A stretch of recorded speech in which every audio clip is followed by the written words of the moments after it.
Hello, hello. Are we out there? It's Just the Nuts. Welcome in, folks. Very excited. This is great. I've got a little bit of a new layout here, so let me go ahead and see. Where do I get the chat, Jose? Is that Comments? something that I can see? Yeah. Okay. All right. So There you go, nobody's right there. commented yet. That's why I can't see anything. Okay. All right. So we are live here. Do we have the let's see if we've got the link tweeted out? Not yet.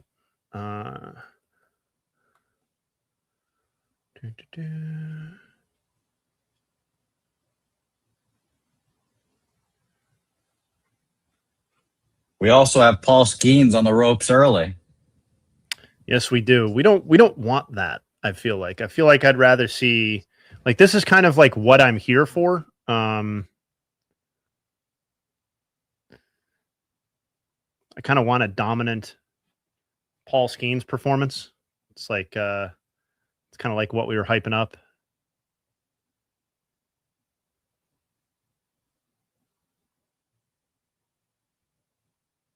So we got two on, runners on the corners, nobody out. Tough little spot here.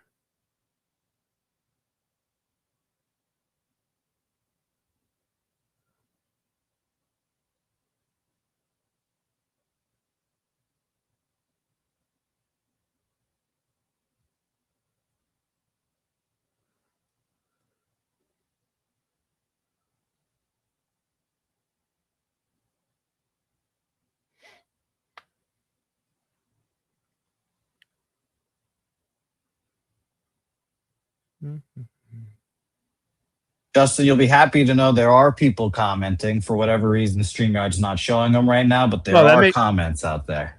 I got to be honest, it makes me feel a lot better. I kind of felt like I was talking to literally nobody here for a second, and that was making me a little bit sad. I didn't really. I mean, part of this whole deal is, going off of the comments of the viewers and stuff like that. I'd love to answer some questions. Let me see if I can pull it up. Here we go. All right, I'm seeing them on YouTube now, so we're gonna go there. Hello, John Anthony, Mr. Saddam. Yes, sir. Yes, sir. Here we go. We're going to watch some ball. Let's see what we got. I did axe the beard, Sean Palmer. By the way, shout him out. Sean Palmer doing some great work for us graphically. He was the author of the Otani Skeens hype graphic for Just the Nuts that we put on socials tonight. So thank you very much for that. Looks great. I did axe the beard. For those of you who don't enjoy the podcast, I forget that some people still just listen to the podcast, which is, for what it's worth, the only way that I consume the pod too. So, or pods in general. Destroyer of Pancakes, great to be here. Hello, Nick Morris, nice to see you as well. Haven't gone. And look at that. The comments are on StreamYard. We're rocking and rolling. Oh yeah, now, here we go. Look at this. Here we go. Full speed ahead. It's just me and Jose right now. Per reports, we're going to be getting a Tyler Milliken showing. I've also heard that there might be a Steve Peralt showing. If there's a Steve Peralt showing, I'm pretty sure that that's going to be the first one-on-one time that Steve and I get. So in our lives. So that's very special. Looking forward to doing that. The person who said, is Tyler just audio? That's not Tyler. That's Jose that you're hearing. That's our producer extraordinaire. So Tyler will, I believe, will be coming. Tyler's also doing BID socials right now, so a lot to juggle. But yeah, we're trying to satisfy a lot of things right here. But the matchups were too tantalizing, honestly. We kind of went back and forth. Like, should we do Just the Nuts? Jared's got his Red Sox stuff tonight. Like, should we still go fourth? And if it had been a weaker slate, maybe the decision would have been no. But the slate is too strong. Too many people messaged me saying, I'm going to be watching. I have to be watching with Just the Nuts. And so we said, well, all right then. Maybe some Coley later on. It depends on how long we stream. I don't know that if it's just me or me with some guests, probably won't do the whole slate. But this early slate is good enough, more than good enough to top on here. Thoughts on the Yard Goats from Chris Doyle. I think I've been to 2 or 3 total Yard Goats games since I've lived in Connecticut. Obviously, there have been minor league teams that have existed in Connecticut near here, prior New Britain Rock Cats, for one, prior to the Yard Goats. But I went early on after it first opened. I don't remember what year that is off the top of my head, but whenever that was, I went. And then last summer, I went for the first time in how many ever years that was now, half decade. Took my daughter, some other members of my family went. So that was very cool. That was her first baseball game. So yeah, we had a good time. We'll be going back again this summer. Haven't bought, specific game tickets yet, but definitely on the agenda to go back. Very easy. I mean, I live like 8 minutes from the stadium, so it's really easy. Dustin, I have a question for you. What's your favorite kind of nut? Oh, it's a great question. My favorite type of nut is a cashew. I'm a big love cashew, also love pistachios, and when utilized correctly, the pecan is great too. Pecan pie is my favorite pie. So yeah, but for like an everyday, I don't eat nuts every day, but like as a quote everyday snacking nut, I love cashews, but like pistachio flavored things too, obviously very next level. Love all that shit. But yeah, cashew. I bought a thing of cashew butter. I splurged a little bit, a couple months ago, bought a thing of cashew butter. Very luxurious, very rich. Not sure it's like an everyday thing. Like if you were going to be eating a peanut butter and jelly every day, would you eat a cashew butter and jelly? I'm not sure that you would, but I hope everybody enjoyed the me solo era, because we're gonna put a pin in that, and we are going to welcome Mr. Tyler Milliken to the program. Mr. J, hey, how we doing? Oh, it's great. Thanks for coming to the Just the Nuts Variety Hour. Yeah, I'm happy to be with you. Okay. Can you hear me? Yeah, I can. I feel like we're lagging here for a second, but I can hear you. Yeah, we'll catch up to each other. Let's see. Great segment yesterday on the Manny Machado comments. You guys covered all the angles and perspectives, reaffirmed why BID is the best. Listen, I read all the comments, but I read out loud the best ones. So that's great. Thank you very much. I did think that was a good segment. I think that's a good example of where having Tyler on the pod gives us, like I can talk about that stuff, but like me talking about that stuff to myself is not a segment. So, having somebody who, obviously Jared and Dallas understand all of those concepts and can talk about them, but somebody who's a little bit more passionate about them, like Tyler, it makes for, whether it's better or not, I don't know, but it does make it more fun for me. I think when it comes to a lot of that stuff too, I just think it's good when you have that side kind of being vulnerable or being open to saying like the flaws in each side. I think a lot of people want to look at analytics or, whatever you want to call it, advanced metrics, whatever, and say this is the end all be all to everything. And it's when you start doing stuff like that, that you get into murky water. Nothing is end all be all. This is all supposed to be put in a blender and you take it and then you make the decision. If it was as simple as just numbers telling you what to do, Craig Breslow would be the greatest CBO in baseball history. He would own the city of Boston. But it's not that simple. It's being able to take that information, take the value from it, and then fuse it with whatever regular ball knowledge, whatever you want to call it, actually exists. At least in my view. Yeah, no, nothing to dispute there. Long-time listener, first-time JTN enjoyer. Are we getting some Chase Burns talk tonight? I mean, I hope so. We can pay our respects. Since those bums, Otani and Skeens, decided not to show up tonight, we're going to have some different conversations. Hey, we're being asked to tweet this link out and to get this link out on social media. Is that something that we could maybe look into? I think we can do that immediately. Thank you both. You both are peaches. Beautiful. Thank you, Jose. And Tyler, you look radiant this evening. Thank you. I'm fresh out the shower. I hope I'm looking fresh. I'm hoping I'm looking skinny. Just went and did a little workout. Broke a little bit of a sweat. You know how it is. A little pregame work. I couldn't relate to the breaking a sweat part, but I respect it. Listen, I haven't broken many sweats in my 28 years on this planet. Oop. We're live on the Section 10 channel, right? We are indeed. Oh, yeah. Justin, when's the last time you broke a sweat? Broke a sweat? Oh, I went for a great run today.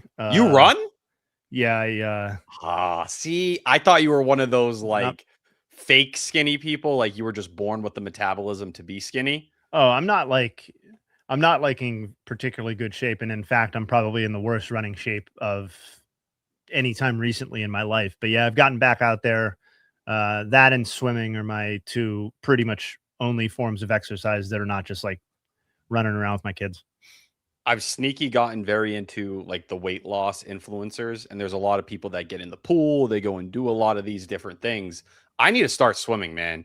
I'm not saying it's easy because I'm definitely like the drown type, but in general, like it seems to feel way better than running or doing like the incline on the treadmill, which I do a lot of, and it makes me absolutely miserable every single time I'm on there.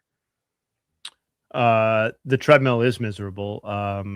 Yeah, I'm not like good at running, so I can't like doing it for its own sake is kind of tough because like I want to be outside. That's why I don't run during the winter. And so that's why I had to get back into swimming, et cetera, et cetera. I did think about doing. Hold on. Are we getting that link out? It's out. It's been tweeted. Where? On the Twitter, on the BID Twitter. Okay. I just want to make sure that you know that there we go. There we go. Sorry, I'm not blaming you. I'm just thank you for being the one to do it. Of course. I was talking to myself, so it was kind of hard to and actually I'm not even sure I currently have the login to the BID Twitter, given that has changed recently. Do not say that out loud because people are associating all these tweets like I'm coming up with them. I don't want people to know the identity behind the account. Oh, okay. Yeah. Thank you. Yeah. Could have been you who posted the Schlittler stuff. Who knows? Yes. Could have been me. Let's see what we got here. Yeah, can we get a Baines update? I wish I had a Baines update for you. It's going to be like the fact of the matter is, and this is from Rhett Winter 7 minutes ago, so I'm still catching up, but it's just a brutal year. It's tough. I wish our merch situation would have been in a better position.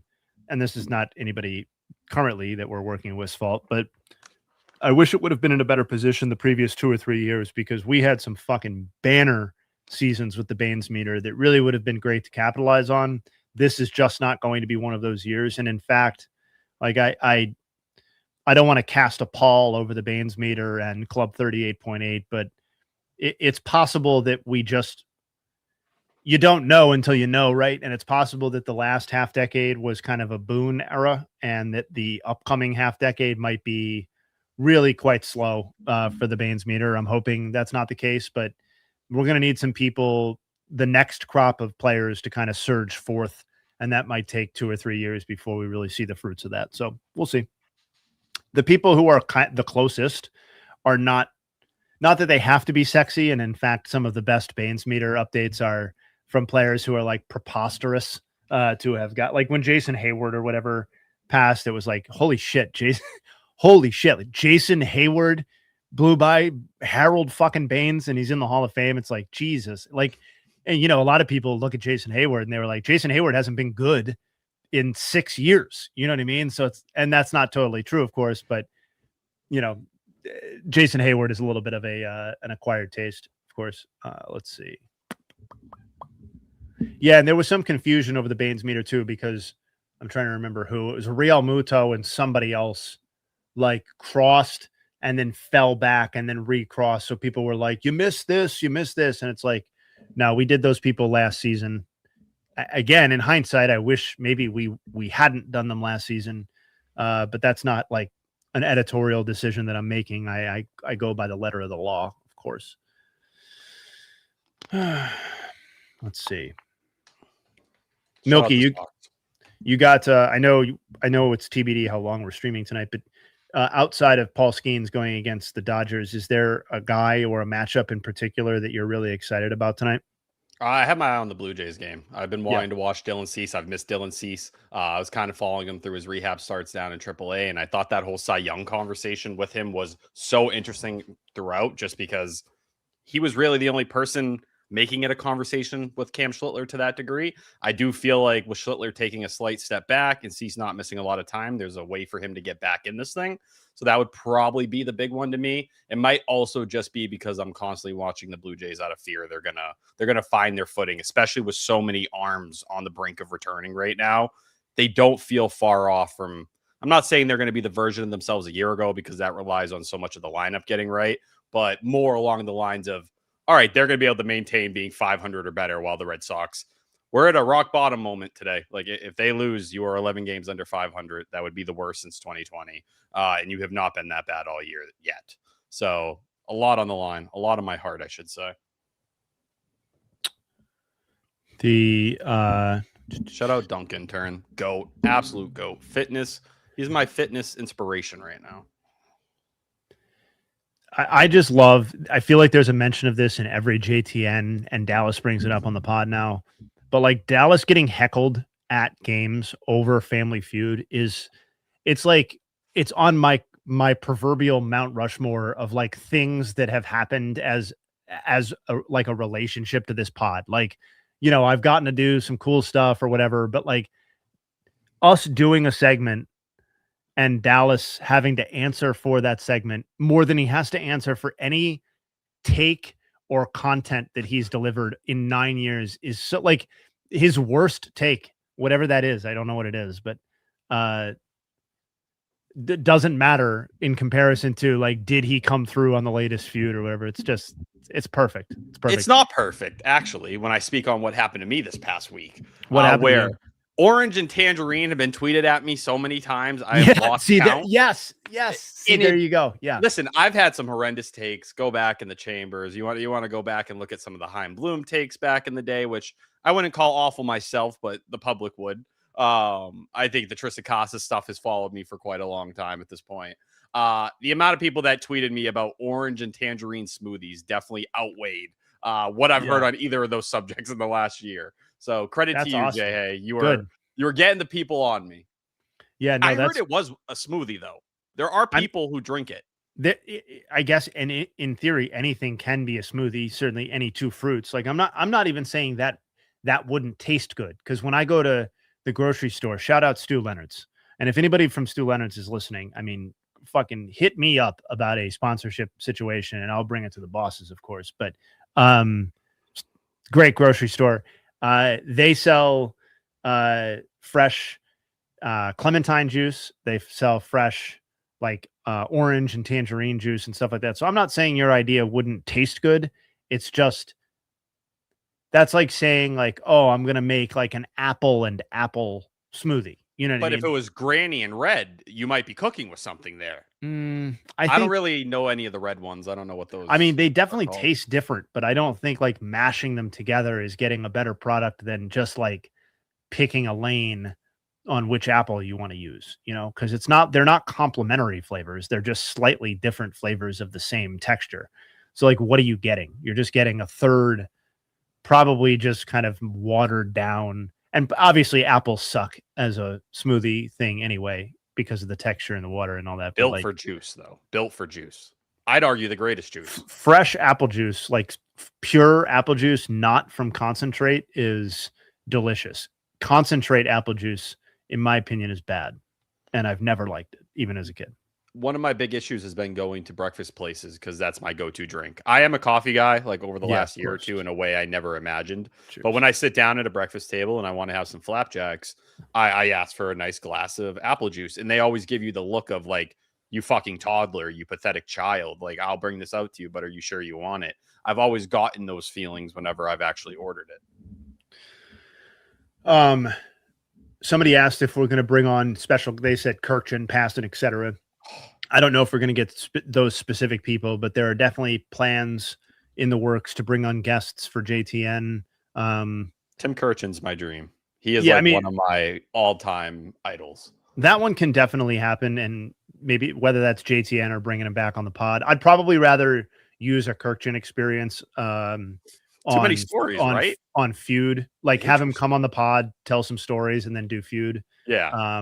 Rather than JTN, but in general, yes, and when I say we're having conversations, I mean there's tangible stuff. We're starting to get back into the rhythm of having people onto the podcast, and hopefully also on to JTN. We're probably not going to use the guest spots on JTN when it's just me and Tyler. But in general, when we have the full slate or something close to it, we hope to have guests. Yes. I said Kenny Mayne has to be a priority. So I am a little sad we do not have A's Brewers until 10 p.m. tonight. Because I think yesterday, while it was game of the year, I think there was a lot of fun things about that. I do think the conversation about, is this going to end up being a very bad thing for the A's because of the park factors? And yes, they're going to be in a dome, so I think you'll be able to cool it down a little. But I do really wonder if we're going to have maybe our closest ballpark to Coors. And while that will be so cool to watch Nick Kurtz and Tyler Soderstrom and some of these guys, Nick Kurtz, those homer totals, they could be all time. And obviously, you look at park factor, and I know Las Vegas is tied for the highest park factor of any ballpark in AAA with Durham. But to me, kind of looking at that entire situation, if I was a pitcher, I would never even friggin' step in that state. I would look at them I look at Colorado, and I wonder how much of an issue that is going to end up being for them moving forward. I mean, if it plays anything like last night, I mean, it was sick. It was a video game, but you can't live that. And this is totally an opinion, a taste thing. I don't like those type of games. I like them in whatever, it's one-offs, but I'm a pitching duel guy. Yeah, that to me will not ultimately enter into the conversation for game of the year, because so when I think about last night and trying to draw an equivalent, it's not perfect, but whatever game that was, and I'm worse at this than I should be, but in the 17 World Series, the wacky ass game in 5. Game 5 in Houston, where it was very back and forth, and there were a lot of home runs hit. But I also remember feeling this is one of the fakest games I've ever watched. You know what I mean? 100%. And the juice balls or whatever, interesting, and obviously the whole Houston thing. But I don't know. It's when the home runs feel too easy, or the run scoring in general feels too easy. That to me, it becomes something of a carnival as opposed to the same type of drama. I don't know. But the Jonah Heim homer, that is 2019. What the fuck are we doing here? That ball shouldn't even be you don't even think about it being a homer, and for it to carry out, especially in the spot it did. But even the William Contreras, falling down to his ass and the ball is over the batter's eye. I don't think I've ever seen anything like that in my entire life.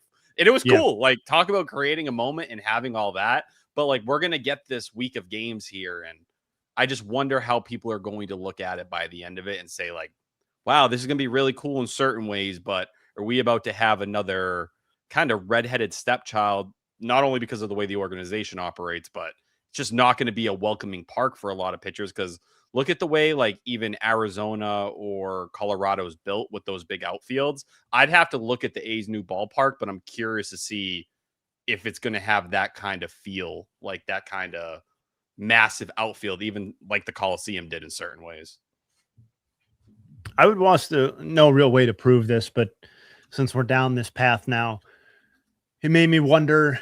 I do wonder if the quirkiness or the uniqueness of ballparks, if that's in terms of at the extremes, not they have good food selections. I'm talking the dimensions and how it plays. I do wonder if having those extremes, being on the extreme ends, is a thing of the past. or teams or will view it moving forward if they're able to control it as a thing of the past. Because like back in the day when there was no free agency, playing at, some ridiculous park where, the power alleys are 1,000 feet away, but the poles are 275 feet away, shout out to, shout out to some of the stadiums you can play in MVP baseball, by the way, but or MLB The Show, but I do think a modern player who can decide his own future in free agency and who can kind of maybe even via the draft determine where he's going to be interested in playing and where he might not be interested in playing. Like, I just wonder if these parks like Colorado and on the other side, like I think San Francisco recently, there was some sort of smoke coming out of San Francisco about how, who was it? It was Bryce Eldridge. So it was like a week or a week and a half ago, and Bryce Eldridge made a comment post game in the triples alley with his agent, right? Yeah, and his agent was like, "Congratulations, you just got whatever for the first time." And what is it, Oracle now? You just got oracled for the first time. Whatever they call it now. That's how he framed it. And listen, if I'm a hitter, like point to the Rafael Devers stuff. Like he is one of these guys who entered a ballpark like that, and it has done significant damage to him because Fenway was really the perfect ballpark in so many ways, maybe outside of like a Yankee Stadium for him. But moving from a ballpark to something like San Francisco, where it has brought him down to the level where I don't think he is the guy straddling the 100 OPS plus that we've seen. I think he's much closer to what we've seen post-May, but he's probably something along the lines of a 120 to 130 OPS plus bat. And at Fenway, it felt like those heights, there was a much higher chance of him tapping into some of those 140 OPS plus seasons we dreamed on.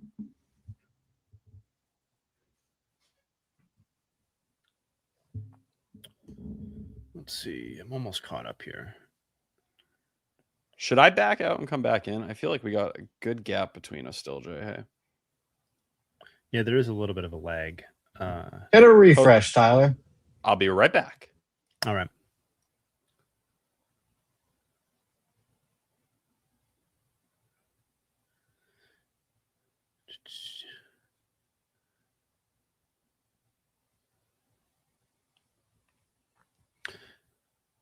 Yeah, I really wonder, like Aaron Judge, the Giants made that push for Aaron Judge. Think about regardless, say Aaron Judge's skill set remained 100% intact from what it has been the last couple of seasons with the Yankees since he signed the extension and chose to stay there. Like, think about, even with an appreciation for like park adjusted stuff and, context and all that sort of important, very relevant stuff. Think about like the hit that the perception of Aaron Judge's greatness in the context of all-time baseball would have taken, the hit that it would have taken if he had signed in San Francisco and had to play in that park offensively. Like, I don't know. I'd have to, we'll ask Dan Zamborski about what the translation would be for him playing out his career in San Francisco. But even if it doesn't make him any less valuable, what sort of number would San Francisco have to hit to coax somebody to come and tank their offensive numbers, tank their home run numbers for the rest of their career? Like, that's what it is. Well, and that was one of the more, reasons they had to be so aggressive on the Rafael Devers front by taking on that entire contract. Obviously, they got off of Jordan Hicks in that same equation, but it was the idea that they had been missing out on stars from Stanton to Harper, chasing so many guys. Obviously, the Correa stuff, there was some more variables that came into the mix there, but so badly they were trying for a lot of these upper echelon players. And while the Giants had money to spend, it wasn't truly fuck you money to the degree where you could be the Dodgers and you're able to do something so out of the range of everyone else. Credit to them. They were often trying to stand with the big boys and meeting them where they were at. But that next level of them really having to overpay to an even more significant degree, they didn't really get the chance to do that, or players weren't interested enough to do that. And I don't know. It's really a hard thing to kind of overcome. But at the same point, I understand in today's world where there's betting and there's so many things where you want as many, maybe similar environments as possible to keep the game of baseball without these kind of dramatic variables coming into play wherever you're at. To me, that is the personality of baseball. And it's the thing I love because you will never get that anywhere else. Yeah. The NBA, the NFL, you're going to get the same ass dimensions. You could go play hockey, do I totally agree with you, by the way. Yeah. That is baseball. It's just there's finding the middle ground to it, right? Where you can have enough of the weirdness. And probably like Fenway is one of the better ways to describe it. But when you go too far in one direction, you see something like Coors or, Great America. I just think like whatever value we place on the aesthetics of a funky ass ballpark, I just think teams moving forward are, and if they're not, should be looking at it from their perspective, which is like team building. And when you put yourself in these extreme environments, I think it is just proven that it makes it more difficult to build the team. It doesn't make it less difficult. It makes it more difficult. And I think it also makes it more difficult for opposing teams, to the extent that this matters, to evaluate your players and trade conversations. And I think sometimes it makes it more difficult for you to evaluate your own players, both in terms of potential trade conversations and potential, we're keeping this person to build around, or when this person should be promoted and stuff like that. Like, it's most people on this stream probably know this, but like for the vast majority of their existence, it's not just the Rockies major league team that plays in an extreme environment. Like their minor league affiliates have,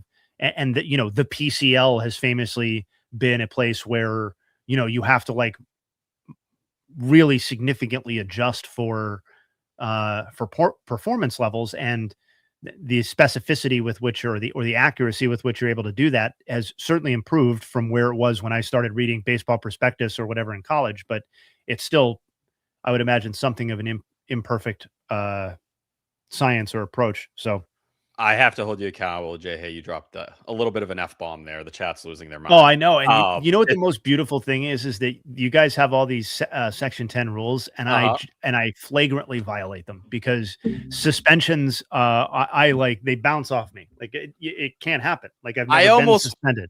I almost want to say it, but I feel like if I do say it, we're going to lead to, maybe a suspension next pod. And Jay, hey, I think you are above a suspension, like Coley in a lot of ways. Coley can't be truly suspended. You're a certain tier of human. Unfortunately, I fall into that category.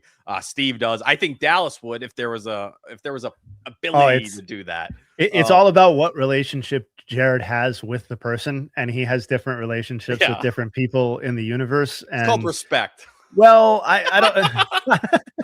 That is the word. It's respect. I don't know. He loves you a lot, so I'm not sure it's exactly that. But yeah. Would we rather, as a hitter? Would we rather spend 5 years as a hitter at Oracle or 3 years as a pitcher in Colorado? I mean, what kind of pitcher am I?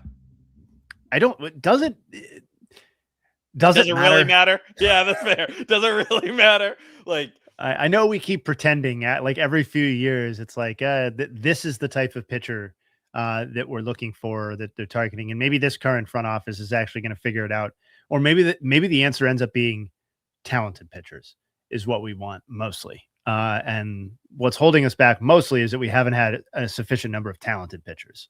I don't know, maybe. Kyle Freeland being your all-time, somebody brought this up in the chat. Kyle Freeland being your all-time leader in innings pitched is, tip of the cap to Kyle Freeland, but also you're being very nice. It's sad on some level. Genuinely, yeah. I felt bad. I know Jared has a relationship with the man and a tattoo. I would give up watching baseball if that was my life. If that's where I had to stand and deal with stuff.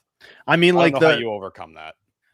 Like the 90s era Rockies were obviously not really competitive, but like at least had a brand.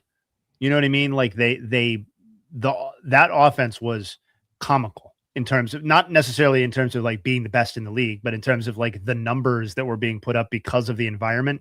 But like there were legitimately excellent or very good hitters that populated that lineup at the peak of their careers. But like, I'm sure they're targeting a brand, like they will eventually acquire a brand, but that's been the hard thing, I think, about this, above and beyond like the epic level of losing, is this just like what is interesting about the Rockies over the last X number of years? Like, what are you tuning in to watch? And that's what gets me. Like, this is not the type of baseball fan that I am or ever have been or ever will be. I'm a 162 guy in that I'm turning on and I'm watching a spate of games for whatever teams I want to watch that night, almost every night of the season. I'm not a 162 guy in terms of I'm tuning in for 162 games of one team. Yeah. And Lucky man. I don't know, like being a 162 Red Sox person is crazy enough because it's just crazy enough to be that for one team in general. In my like crazy, like, you know, not pejoratively, just kind of jokingly. To me, but Jay, I feel like you're the crazy one, and to most people, you would be the crazy one because I so, think most I understand I'm in the people take minority. sport Yep, through the way like we do. Where, and this is kind of the issue I think today with like a lot of the television deals and just how the game's built. But that local fan, oh my God, the Rays are fucking the Red Sox right now. That local fan, that kind of local perspective, I think most people only know what's going on with their team. And that's why, like, even for me, I'm enjoying getting to talk baseball now with you guys about other things. It's therapeutic. I see now why you seem to be in such a good headspace all the time. It's good to move around and not get close to anything. This way. Yeah, it's way healthier. Yeah, it's much healthier, but I will say that the upside payoff is lower. Like, obviously I'm employed within baseball, so like that's awesome. But like the best possible scenario is something like last season where like the World Series was like one of maybe the best that I've ever seen, certainly one of the 2 or 3 best, with 2016 and in my opinion 2011, in terms of like ones that, since I've been in the profession. But my team, like the Guardians winning the World Series now, quote unquote, my team would be extremely cool. It would not like in any real way change my life or day to day or like how I feel about how things are going for me. And whether that's better or worse, I don't know, but it's definitely, like, to your point, it's in the minority of how most people consume and are fans. So I'm not saying it's better, but like, I'd be really happy for my dad. Like, I'd love watching them win the World Series with my dad and maybe my brother. Like when they were in the World Series in 16, my brother was either I think he was in high school or like the beginning of college and had like no real spending money. But he was living in Illinois and I was in Connecticut and I could not, like, I ended up going to the Chicago World Series for work, or the Chicago end for work, but he drove to Cleveland and I bought him a ticket to go see the game. So he was at the World Series. Obviously they didn't go on to win the World Series, but like there would be a cool communal thing with my family, but it's never going to be like when somebody who watches 162 games of their team and is quote unquote living and dying with their team's success, when they win the World Series and they feel like they're actually like part of the fabric of the experience. That is a feeling that, like, you know, that transcends fandom. And that's something that I'm not sure that with how I've positioned myself, I'm even capable of experiencing at this point, which is kind of sad, you know, in a way. It is reality. So yeah, it is, but it isn't. Cause like I can't relate all the way to you, Jay Hay, because you were doing it on a national level for your career. Me doing local stuff, but when it becomes your career, like the reality is you talk to a lot of people in these spaces and like they'll tell you like whatever their flame as a fan or how it started is a lot different once it becomes your day job and you have to go there and you do it and it's everything you do. Do you feel like you would have stayed that Guardians fan version of you, Jay Hay, if you never went this route? Like, let's say Jay Hay is an English teacher at the local high school. Are you a diehard Guardians fan, or do you still think you become this all-encompassing? Because like we're all fans of the game in that way, but like it depends on what kind of time you have and like how you want to spend it. Because to me, I feed off the prospect, like getting to understand the Red Sox organization to the way I do. It almost makes me feel not like I can't speak on other teams the way I do, but I can hear the difference between the way people speak on the Red Sox versus someone like me who pour so much time in, and you can always feel that difference. It's like, I will never know your favorite team as well as I know my favorite team. Sure. Yep. I don't think I would have become like a day-to-day Guardians fan. I don't think that's how my baseball fandom would have would have translated. I think if I wasn't in the industry, that I would just have a much more casual relationship with the sport. I think that like I got into the sport because I love it and I still do. But like if I ever exit the sport, I'm not going to just transition into, well, now I'm watching the Guardians every fucking day. Yeah. That's just not what it's going to be. It's going to be a version of what I do now. Cause I just like, and I'm this way with other sports too. It's just, I don't know, man. It's, I mean, another part of it is that like, it's not like, so Cleveland isn't where I grew up. Like I didn't grow up in the shadow of Jacobs Field. I didn't, the college I went to wasn't the college that that my parents went to and that I spent my entire life wanting to go to. Or Mickey Gasper. There was no such college. So like, that's just not how that's just not how I like do stuff, I guess, for better or worse. So, I think it would have been like how I view the NBA now, which, you know, I really love the NBA, but it's ultimately a casual relationship. I don't get paid to do anything with it. So what I like watching is individual greatness, team greatness, whatever the coolest shit going on at the time is, team or player wise, like, you know, fucking Wembanyama, obviously, like not breaking news, but just in awe of what's going on there. Watching Dylan Harper and Stephon Castle, like two young guards, like break out on the biggest stage, like, and you know, obviously there's plenty of cool stuff going on with the Knicks too, but this stuff's a little bit newer. And you know, just tuning in for whatever that is. That would have been my approach with baseball. Oh, Paul Skeens is facing the Dodgers tonight. Boom, I'm in. That's how seeing him face Ohtani would be kind of cool. Yeah, like, yeah. I see the chat went fucking crazy when I dropped the F-bomb. Dude, they were appalled. They were disgusted. It's good. Yeah, somebody dared me to look at the chat. Dare accepted. I read all of them. Let's see what else we got here. I'm impressed by the people who are starving for Red Sox trade rumors at this point in time. It has been a pretty crazy 24 hours or so for them. Almost, I don't know if it's because it was just right after the pod where it feels like it came and went, but for last night mid-game to get the article that Craig Breslow's job is not coming to an end. The Red Sox are not firing him, and they've yet to contemplate it. I'll keep it like simple on that front. I think when you have to put out an article like that, it explains what the situation is. When the noise is that loud in the paper that is, you know, belongs to the owner, and yes, Tim Healy wrote that story, a very short story, but clearly this was not a big body piece like the Craig Breslow piece we got a week ago. Like that Tim Healy piece, that piece was written, it was fleshed out, there were multiple aspects to it. To drop essentially like a 500-word article that says, I talked to a team source, he's not getting fired, and they've never considered it. That tells me somebody wanted that out. That tells me they were trying to put that out there because the noise was very loud. And I don't think it was any shock. And Jared's going to talk about this. Now, this is really throwback, Jay. 2022, August 29th. This is post-trade deadline. The Red Sox fall out of it super quickly. The first conversations about Bloom potentially losing his job are really starting to be talked about. People are throwing it out there, which felt crazy at the time because they were in the ALCS, 10 months prior. Is Garrett Cole okay? Oh, Jared's going to be calling him fat for the next week. Never escaping that.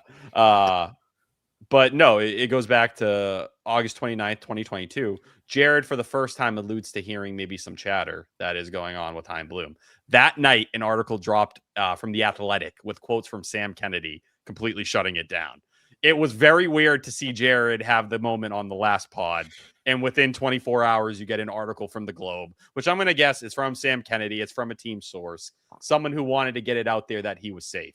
Now, I think Breslow is safe through the deadline.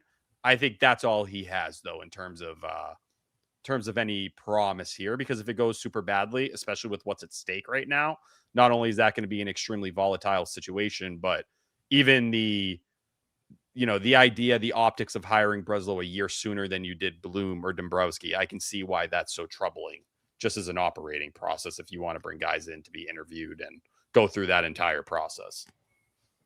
Oh man, I know I know you want to do your process and all that sort of stuff. I would just be scary. It's scary. I would be loath to give a guy a trade deadline that I've already kind of bailed on. And that's not like that's not like a breaking news philosophy. I just like, even if you don't have the next guy, like if I own, and maybe this is me just being like, Mr. Baseball nerd, but like if I owned a team and I decided that my GM was fucking out, and that like, day, it's over that day. Or just like, even if you don't want to seem like overly rash, I'll make the decisions now. If I get it wrong, at least I'm the guy that has to answer to me. You know what I mean? Crane style, just like, hey, this is all on me. Yeah, and I'm not even saying that's like a better idea for the team necessarily than having like a professional do it, but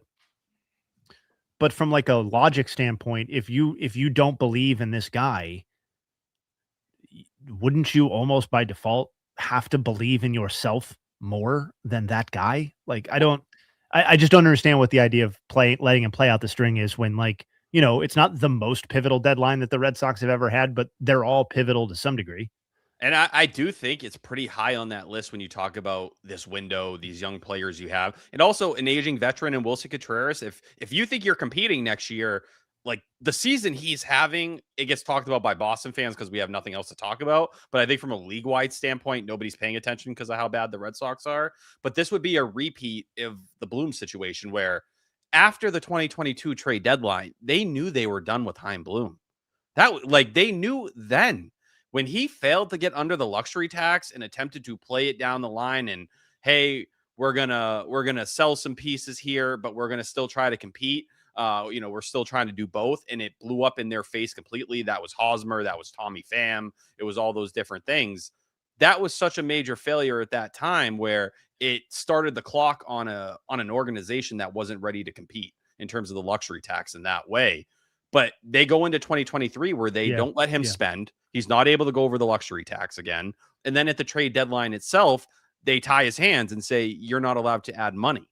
And they were willing to essentially punt on that entire year where you fucked up the trade deadline. Say what you will. I didn't want to sell on that team, but Justin Turner for Edward Cabrera was on the table. That's a deal you make 10 out of 10 times, no matter what, if you're just simply not trying to win a World Series that year. But they were, I don't know if it was fear of the reaction. I don't know if it was, what exactly the reason for why they held at that point in time. But the way they were treating Chaim Bloom was he didn't have the power to do what he really needed to do. If you're going to do that with Craig Breslow here, that to me is why you shouldn't be willing to act like that. Yeah. Because I didn't freak out as much. I know some people want to be like, hey, parts of ownership are calling teams and failing things out. Like, I've heard in the past, like there's a lot of that in baseball. And listen, I'm not Mr. Privy to all these conversations. I'm not going to act like I am. I've heard that is not a super uncommon thing for guys like that to talk with other orgs, especially if big contracts are in the mix.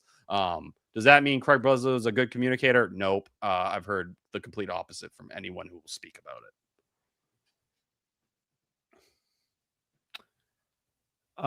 it.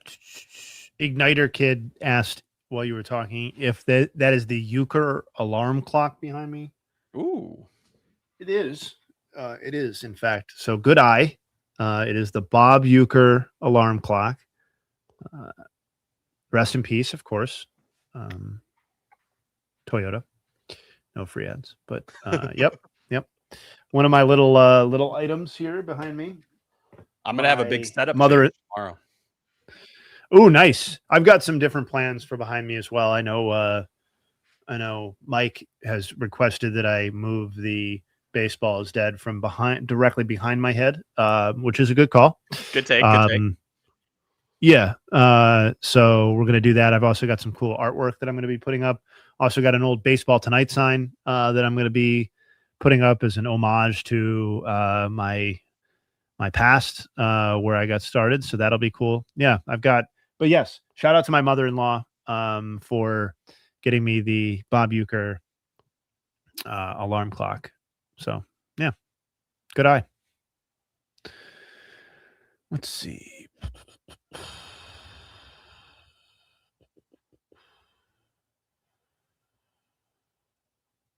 I do think the Twins are a weird example. Who's this? Ron Oys 8763. I do think the Twins are a weird example because I believe they were ready to sell that organization. I think those were the plans. I think that's the way everybody thought that was going. And then the back out, whatever that weird situation was where they sold essentially minority stakes. But the whole situation with Derek Felvey, and I think he's a key piece in this. Like, I would give all the money in the world to know what John Henry thinks of Derek Felvey or Sam Kennedy, who Sam Kennedy is the guy who's going to be hiring and going through the process. I would very, very would like to know what that situation is because he's local. I know they feed off that kind of stuff. And it's a guy with experience, which you would hope he can kind of handle a front office better than Craig Breslow did. And not that the Twins are the model of how an organization should be ran, but there's plenty of positives to find in the ways they were operating during his tenure.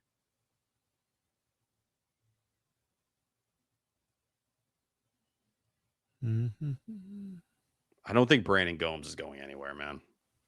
Every team has had to call him. If you had an opening, why wouldn't you call Brandon Gomes? And the fact, like, why would you leave unless you were really, that hungry to go have a legacy of your own? But like, I don't know. How long will Andrew Friedman do this? And if you like potentially like could just walk in and be like, all right, I have the best job in baseball with everything at my disposal. I don't know. You might want to wait it out. Oh, Garrett's tweeting the F word. Oh no. Content. Yeah. Well, I'll walk you through the protocol here, Jay. Last night Lou Merloni committed the same sin as you. And he has an apology that he put in the scoop shop. It was a very detailed one. You're free to make a statement. I don't know what makes you feel comfortable, but I'm all yours here. Oh, I sort of thought I addressed this already, like right off the bat when I said that I consider myself invincible. I thought you were about to go the whole what's it called route there? Nick Castellanos home run. A man of faith. A man of faith. Yeah. I was like, oh god, here we go. Not sure anybody would believe that. Yeah, this is I'm surprised that Garrett was surprised that I showed zero remorse. I mean, I feel like we've been down this road before where I never show any remorse for using that word. If I come on Section 10, then I'm happy to respect the laws of that podcast in terms of the language that can and cannot be used. But there's never been a law that says we can't use that word on Baseball is Dead. Listen, Jared here in the comments. Tyler not reacting here is so telling of his character. How am I the one who gets blamed for this? Yeah. It's my fault. That's sort of going back to what we talked about before about, maybe who he's gonna come at a certain way and who he won't. So yeah, I mean it is what it is. I'm not taking any responsibility for it. I mean, I am. I meant to say it. I'm just not sorry for it. Poor Marcelo, man. The guy's cursed.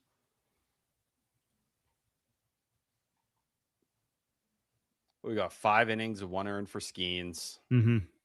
No Ohtani at 4 and 2 earned.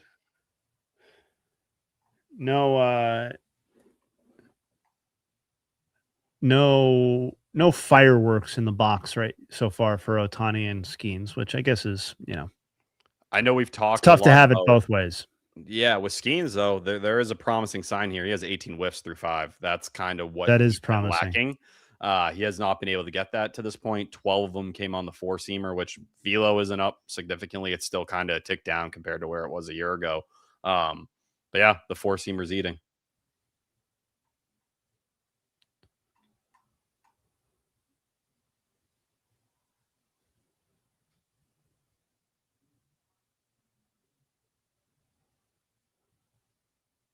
Seeing Zach Gallen on any screen makes me very sad. I was very happy that you got excited when Brandon Webb came up recently, Jay Hay.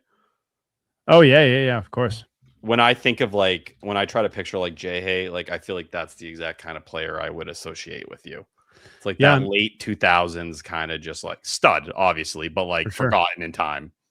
Yeah, those are the little pockets of greatness players that aren't good enough to get any real meaningful Hall of Fame support, or like, because a great time for somebody to come back into the national consciousness or the baseball consciousness is when they come up for the Hall of Fame, and everybody's got like their pet cases for those players that are probably not going to get in, but who might be contenders for consideration. And I don't think, like, Brandon Webb is actually shockingly close to what I would consider the line for serious, not like I don't think Brandon Webb should get in, but like for real consideration, given that he played 6 fucking seasons. Well, you don't have like the fat of Tim Lincecum, right? Like, I think that's kind of the way to compare it. Yes, but also, like, if you want to go by wins above replacement, that number would say that there is no comparison between Brandon Webb and Tim Lincecum. None.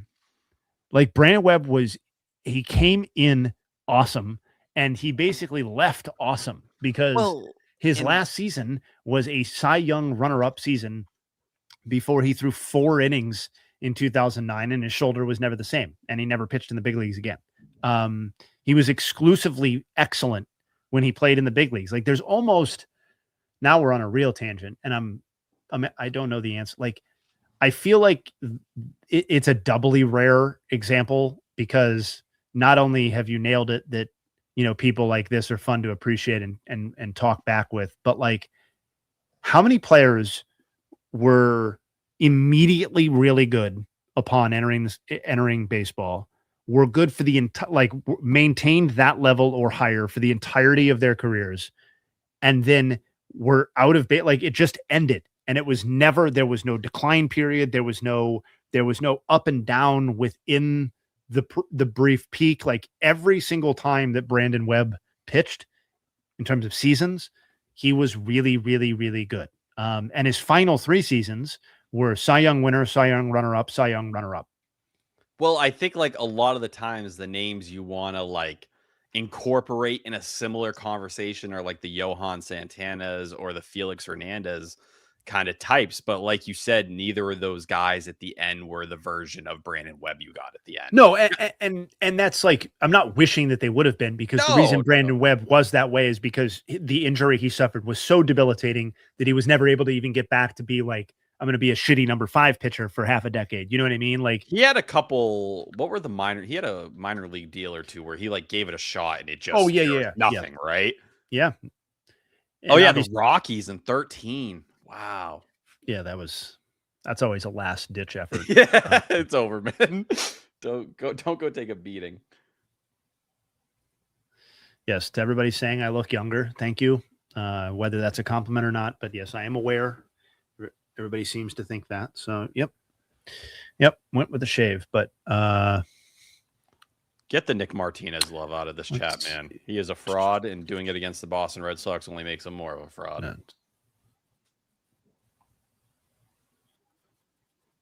I'm not saying he can't like actually get guys out. Like, I remember 2024, but he's certainly not in the Cy Young conversation or an actual candidate.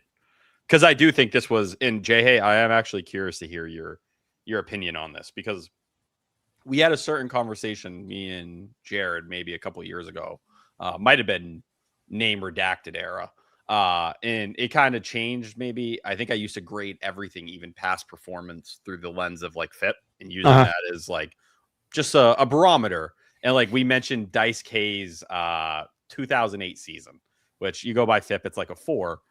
But how, in all reality, when you are looking at that and appreciating it for what it is, the FIP is worthless once the season actually concludes. Right. It's one thing if you're trying to analyze it from the point of, well, no, he had a lot of luck, and a lot of these things did play out in his way, and explains why the following years were what they were. But to grade someone who, like Rick Porcello in 2016, if you get to the end of the season, the numbers are the numbers. Like, you found a way to get there.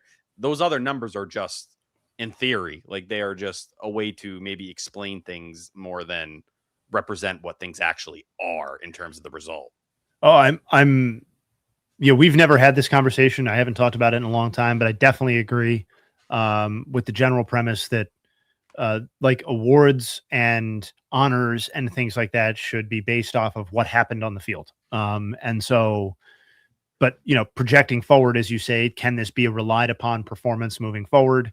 What percentage of this was sticky moving forward? Like that's a separate conversation from who should win the MVP or who should win the Cy Young in a given season. Now, I will say that there's some gray here, because I do think that it can help illuminate close situations. So like, if I don't want to hear like there really aren't many examples of this. So like, working at the extremes is not a super instructive thing to do, but like, if there was a candidate for a guy who like,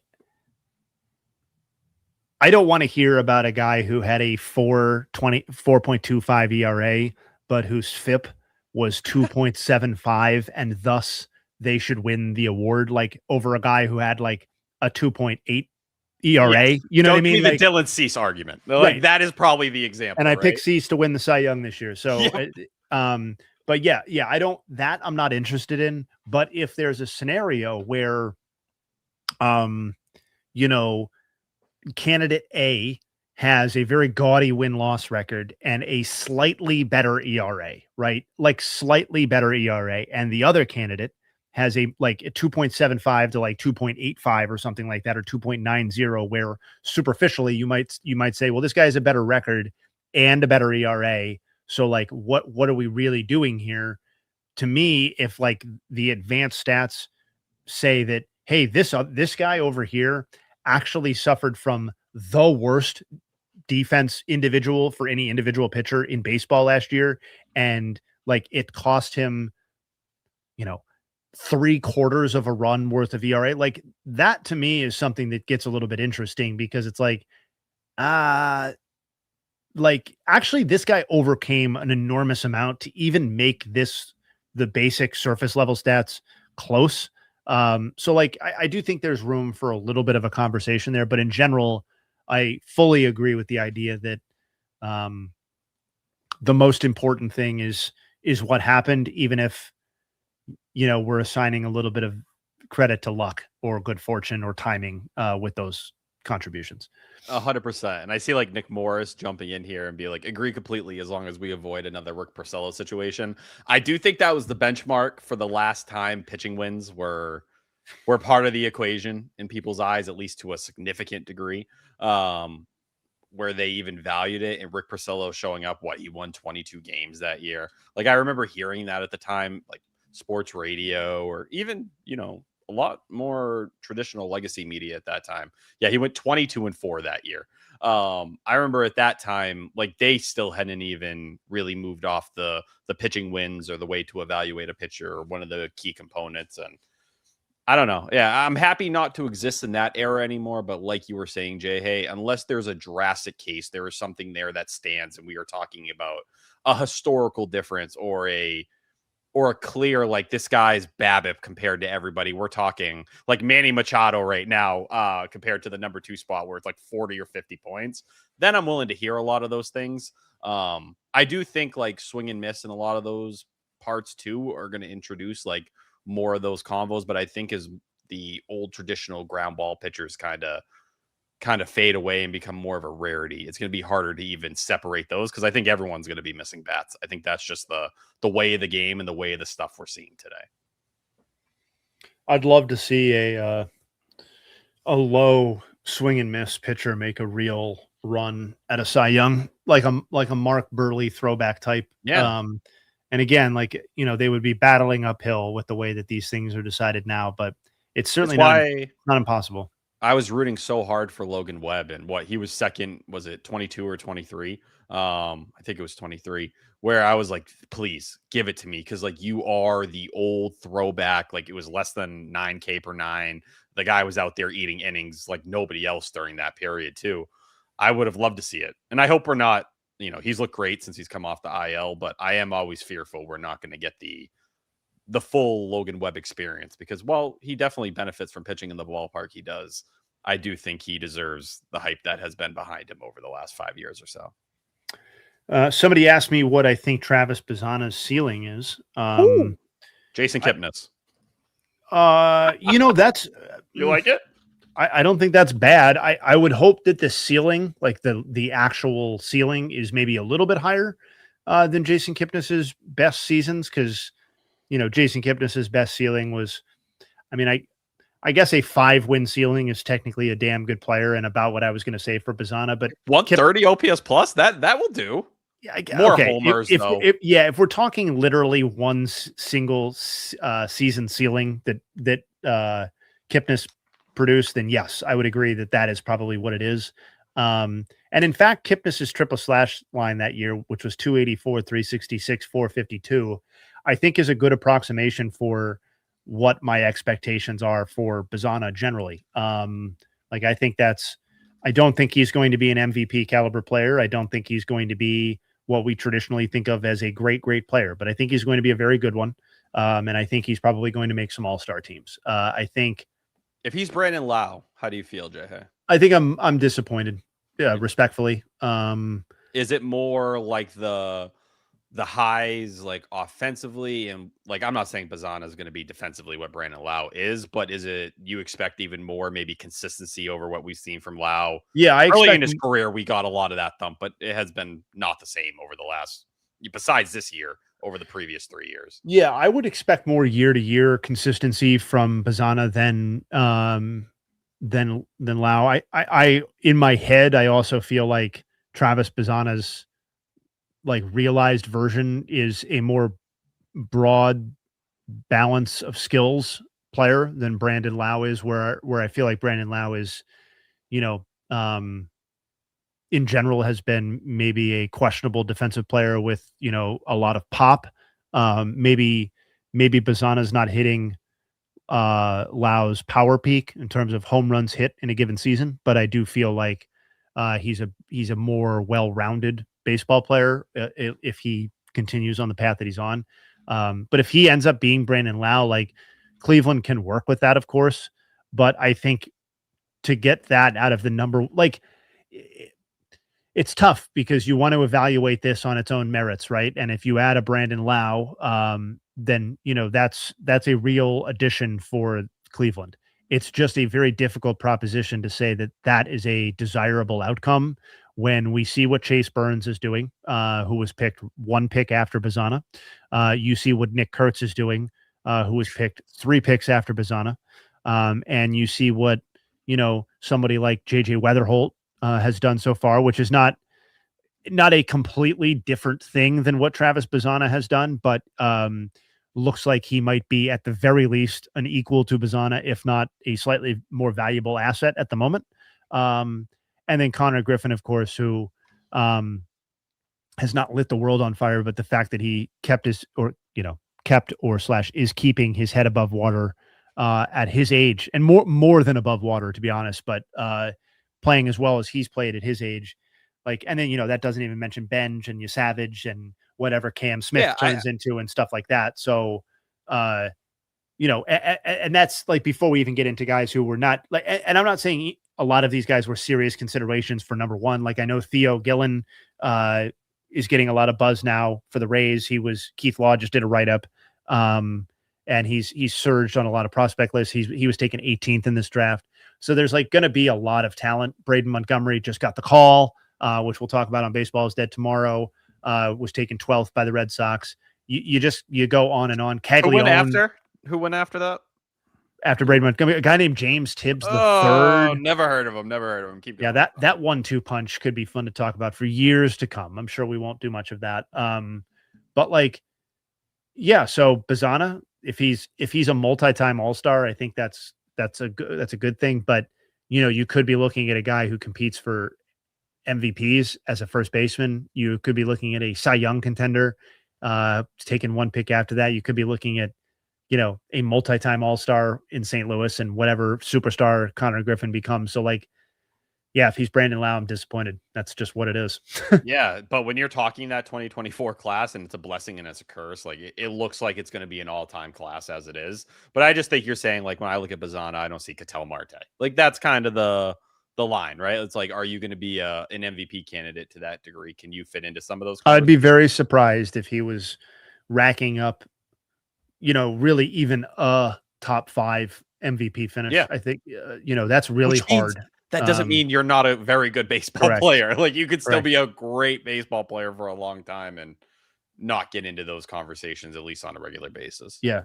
And it's helpful that he's, we can nitpick the selection, and I'm not really doing that, but it is going to be a loaded class, but there is value to the idea that he's contributing right now. Like Cleveland is good right now. They're trying to win the division right now.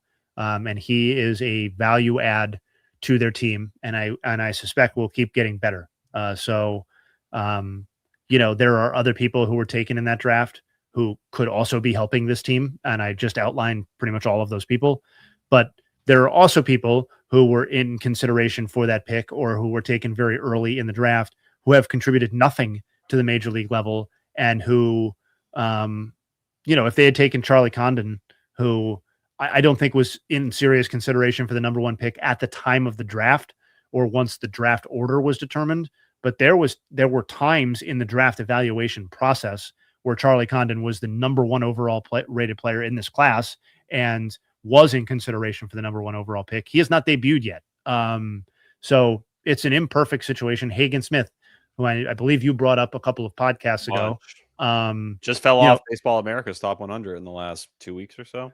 Yeah. So that's, and he was taken 5th. So you have the 3rd and 5th overall picks in this draft who have not debuted yet, and their futures are, TBD. And for that matter, Caglione, who was taken 6th, like we have no idea whether he's good or not. Like there's obviously some very tantalizing aspects when the bat hits the ball, but he's only taken a quote unquote step forward from last season in a dead cat bounce sort of way, because he was so bad last year that if he was playing in the major leagues this season, he inevitably would have to be better. Right. So, I offered my brothers who co-own a fantasy team in the keeper league that I play, and I offered them a deal for Caglione, and they told me to fuck off. So I think, I don't think it's still not buy low time. I was a little surprised at how abrupt their response was, to be honest, but I guess they're looking at that batted ball data, I was about to say, because I know he's dealing with a shoulder injury, but I think he was able to avoid the IL. I don't think he ended up falling on it. Yeah, it looks like he's playing tonight,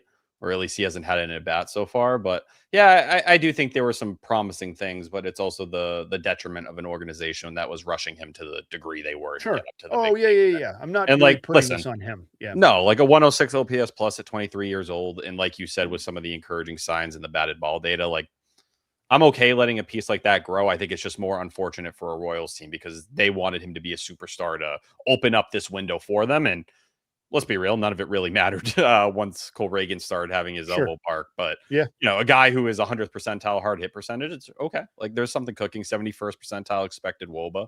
I still think there's a lot to like there. And it's also not the best hitting environment. And that's the other fault of that conversation too. And the defense has not been good despite him having the best arm in baseball in the outfield. No, and I'm not trying to relitigate the draft pick, because I definitely understand the idea of them swinging for the fences with that pick in terms of trying to land a guy that they really can't land any other way than the draft. It's just like, if it ends up being as loaded as it looks, Caglione is going to have to develop for that not to be a fucking disaster for them. 1,000%. And if Connor Griffin is one of the faces of fucking baseball in 3-4 years, like that's a tough look. Even if they already had Bobby Witt Jr.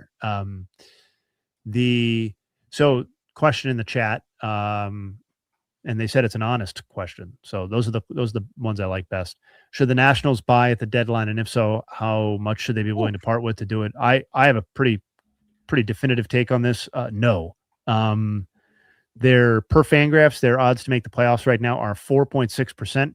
You could think that is low by a factor of 4 or 5, and I still would say no. I think there is value in taking a season for the win that it is and not trying to force something that isn't there.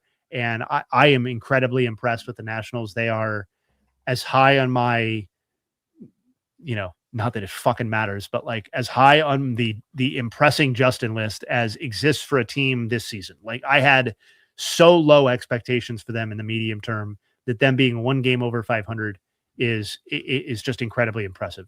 It doesn't change the fact that their pitching is so far away from being a reasonable facsimile of a playoff team that I don't understand, unless the only caveat to this answer is if you're acquiring a player who has controllability beyond this season, a pitcher specifically, and you are viewing him as he may help us this season, but more importantly, he's going to help us in 2027 if there's baseball, and 2028 and maybe 2029. I don't think there should be any sacrificing of future value for this team to add a win now pitching asset in a year where I still think they're, at best the third best team in their own division, and the seventh best team in the NL. That just doesn't make sense to me.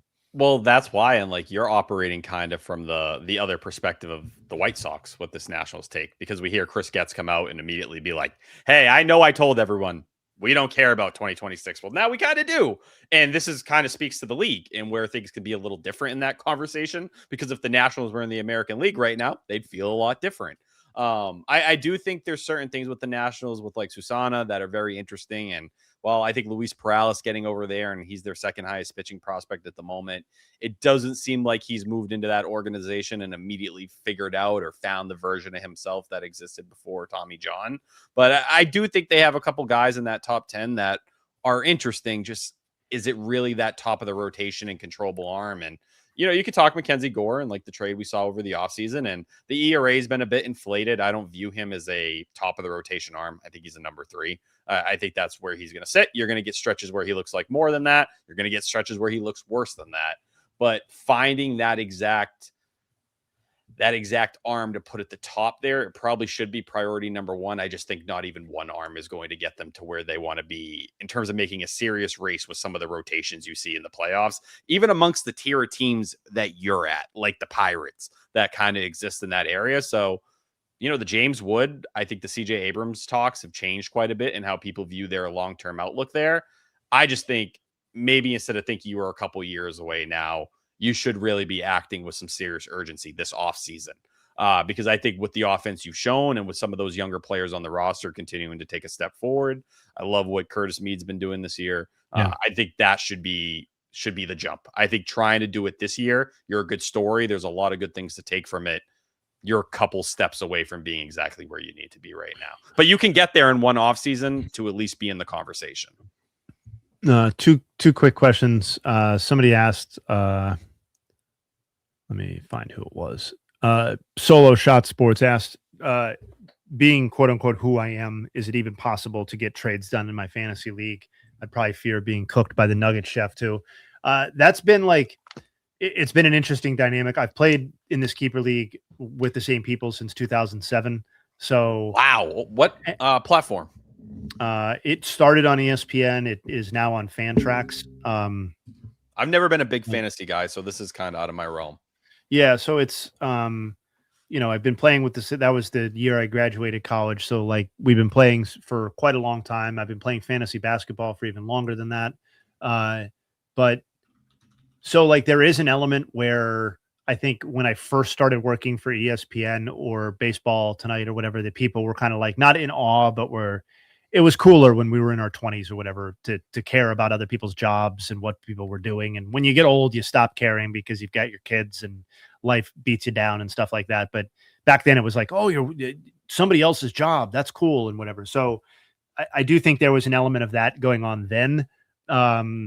Now I don't really think it factors in. I think the only time that manifests is when like, if I start sniffing around a player that is otherwise not generating any sort of attention for that person, they will sometimes balk at deals that just straight up they should probably be accepting because they feel like they're getting taken advantage of because they don't know something. And I think more often than not, it's actually which they are. I think they are. So maybe I think more now that I'm like 41 and I don't have necessarily the time. Like back in the day, I spent a lot of time on fantasy sports, and like the leagues that I was in, I would do write-ups, and when podcasts became a thing, I did podcasts with my friends just on the fantasy league, and we would just release them in email to just talking about like league moves and you guys were doing. Dude, I should send it to you. You're one of the few people who might appreciate this.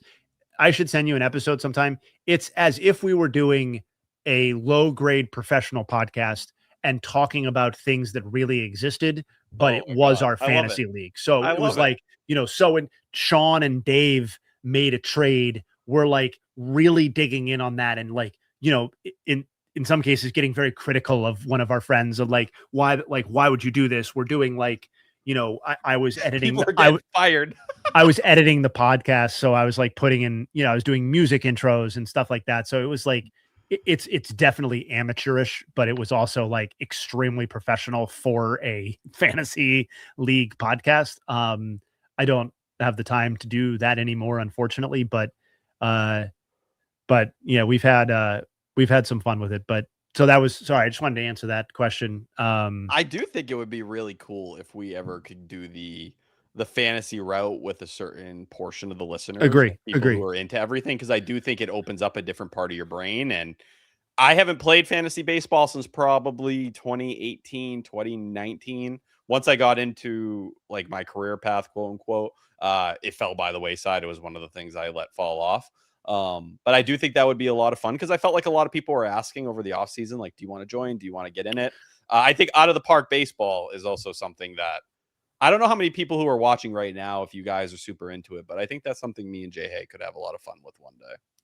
Yes, I agree. And yes, I agree on the fantasy league too. Like Dallas and I, Jared has been a tough sell on that because he just doesn't play at all. But Dallas plays like, as I've mentioned before, I'm in the league with Dallas and his scumbag friends, where I'm now in first place, by the way, just for anybody. Nobody asked about that this stream, but preemptively, I'm going to say I am in first place now. So what's the record, Jay? 8-3. So we are, we're not blowing the league away, but my roster is fucking disgusting. And I have an edge on all of these people. I'm better than them, and it's worth it just to have the bragging rights over Dallas, in my opinion. Oh God, that's why I said yes to the league. I was like, I don't need another league. Like that's not what I was looking for. But when he asked, I was like, oh man, there's too much fodder here for the podcast. If I win or do really well or beat Dallas, which I just beat Dallas I think last week or the week before. I'm not even sure he's like logging in if I'm being. Oh, the lineup's like not set. It's like I'm not like his record is so bad. Like it's like he's like 3-7 or 3-8 or whatever. So like I'm guessing that he probably like didn't lock in this year, but I don't give a fuck. Like no. His league fee will cash the same as the rest of those fools. I was the dude in my old leagues, like, growing up with a bunch of people who like baseball, but it's not everything they do. What a play by Caleb Durbin. It's not going to matter, but what a play. I was one of those people that would just play the season through when 80% of the league gave up because I just wanted to finish the year and win it all. But I always ended up, and it was weird, man. You lose out to the guy who fucking auto drafts his team. It's happened to me. I'm a big fantasy football guy. That's a fantasy football 2 or 3 right? different times. Yeah. It's stupidest thing in the entire world, but it happens way more than it should. I used to take fantasy sports like not too seriously, like I actually needed help, but like you do have like a Matthew Berry kind of vibe. Well, so this actually ties into the previous conversation where you were asking about sports fandom, or we were talking about it, and I said that I would never. I'm way past the point of a Guardians win or loss, or really any win or loss, impacting like my day to day. But like when I was in my 20s and didn't have kids for stretches, didn't have a girlfriend or whatever, like that. I absolutely took fantasy sports seriously enough where like if I lost, like in fantasy football, me and my buddies, that's the one. Fantasy baseball is different because it's like it's you self-select for such a freak type of person to sign up for, because it's every league that I've ever played in is daily lineups. Like I'm not doing this weekly lineups bullshit. So like you set your lineup every fucking day if you're going to be in this league, or you do it in advance, but it's a daily change thing. You have to be a sicko to sign up for fantasy baseball. like in your 20s, 30s, and 40s. For the other two, particularly fantasy football, you get lots of casuals, right? You get a lot thing in the world, which is part of its appeal, of course. But oh my God, man, like if I lost in the semis or like made it to the Super Bowl and like lost to like my friend that I hated the most or whatever, hated, of course, in parentheses, of course. But like the rivalries when you're growing up, dude, oh my God, like I would not want to go back and read the text messages that we were sending each other. Like I would be super embarrassed, I think, to read what I wrote. So I have my friend Puff J. Childhood best friend. We have a fantasy league we've been playing in since 2012. That we still do. It's with a bunch of the guys we grew up with. It's an awesome time. We used to have like ceremonies with the trophy. Like we paid for the trophy. And keep in mind, these are broke ass high school kids who pulled their money together. We're like, no, we want someone to be embarrassed. We want everyone to have to sit there and eat it. This is going to be like a banquet of sorts. And it was one of the funniest fucking things. But when you lost, man, I remember my junior year, I lost in the finals. I think it was to Jake Flanagan. I lost once all year. I just doxed him. I'm so sorry. I was in that spot. I had lost like one game all year. And when I was at that ceremony, I was like, fuck, man, what am I going to do? I was like, I'm a fucking loser. Dude, I need to get my life together. I mean, it feels silly in hindsight. It really felt like a big deal in the moment. Like I lost 4 straight fantasy basketball championships. You're the Bills. You're the I made it to the fantasy championship and lost 4 straight years with LeBron. And I'm like, because he would like sit out like the 4 games of that week for rest management or whatever. And I was like, it is crazy that I'm like not depressed, but like I am absolutely sideways over this. And I had nothing to do with the outcome of the game. I had no control over it. It's not a real thing. And frankly, it's not even a significant amount of money. Like we weren't playing and still don't play for a lot of money. We basically haven't increased the buy-in on my fantasy basketball league in 10 fucking years. Like we were completely different people the last time we did this. It's just like, there's a pride, man. I keep a record book. Like, wow, you got a book, Jay? Buddy, I am a through and through stat guy. Like I have a record book, and in that record book, you can find obviously most titles. You can find all-time wins, loss. You can find keeper progression throughout the years. You can find number of playoff appearances, highest weekly totals. You can find pretty much anything you would want to find in these sorts of things. I'm a huge dork. And when I wonder, like, what did I spend my time on before kids, I then start to think about these sorts of things where I was maintaining fantasy sports record books and things like that. So fun times. But that period you referenced, though, Jay, of like, I really don't know how to describe it, but when you don't have anything else in your life and you can truly just care about one thing or like, sports, like if that was it, man, I would do anything to go back for a day to the version of me that would sit on Sox prospects and like, just go through like the forums and reading. And this is back when people had no fucking clue, man. Like 2013, where like Henry Owens is throwing 89 and they're like, guys, he is going to change the game of baseball. Like this is it. Chris Sale, fuck him. Henry Owens, this is what we need in life. It was such a different world, but I don't know. It's fun. That's also, I think, what gets you here. You need those foundations. And look at that, Marcelo Meyer. Oh, yeah, of course. Toe tap. Mr. Toe Tap, Marcelo Meyer. Well, and my interest in fantasy sports fed directly into my actual career. So, like, I have no regrets about the amount of time that I invested in. And even if it didn't, like, it was a community building thing. Like pretty much anything that you want to get involved in. And that it's so difficult to do in the modern world in 2026, more difficult than it's ever been. I really feel for people in their teens and 20s and 30s who,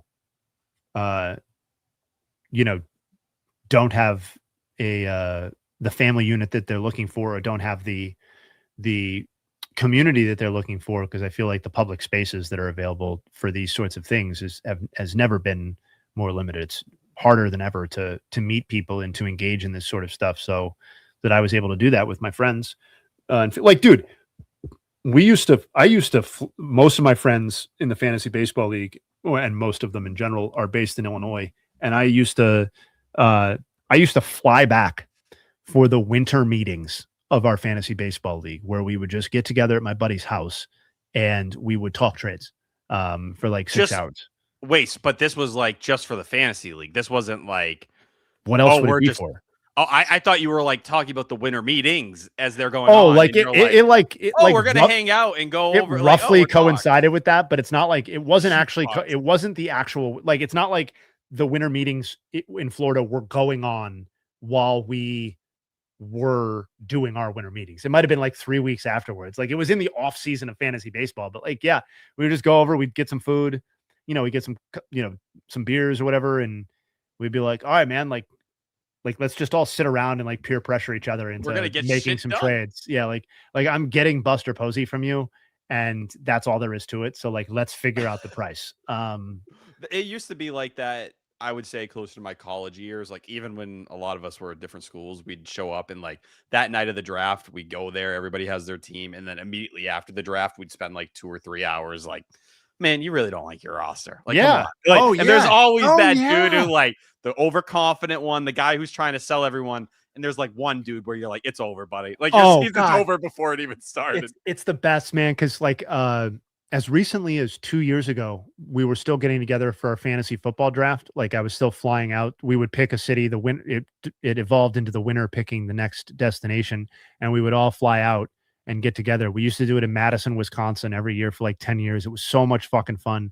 But anyway, that's exactly what happens. And you know exactly who the mentally weak person is that's going to get attacked by it's like basically the same person every year. You're like, oh, we're going to go get Bum. We're going to like get him again. Cause like there was one thing where we have keepers in the league, and like, we also do a franchise tag, which is like, without boring everybody, it's just where you get to keep a third person with some rules attached to it and stuff.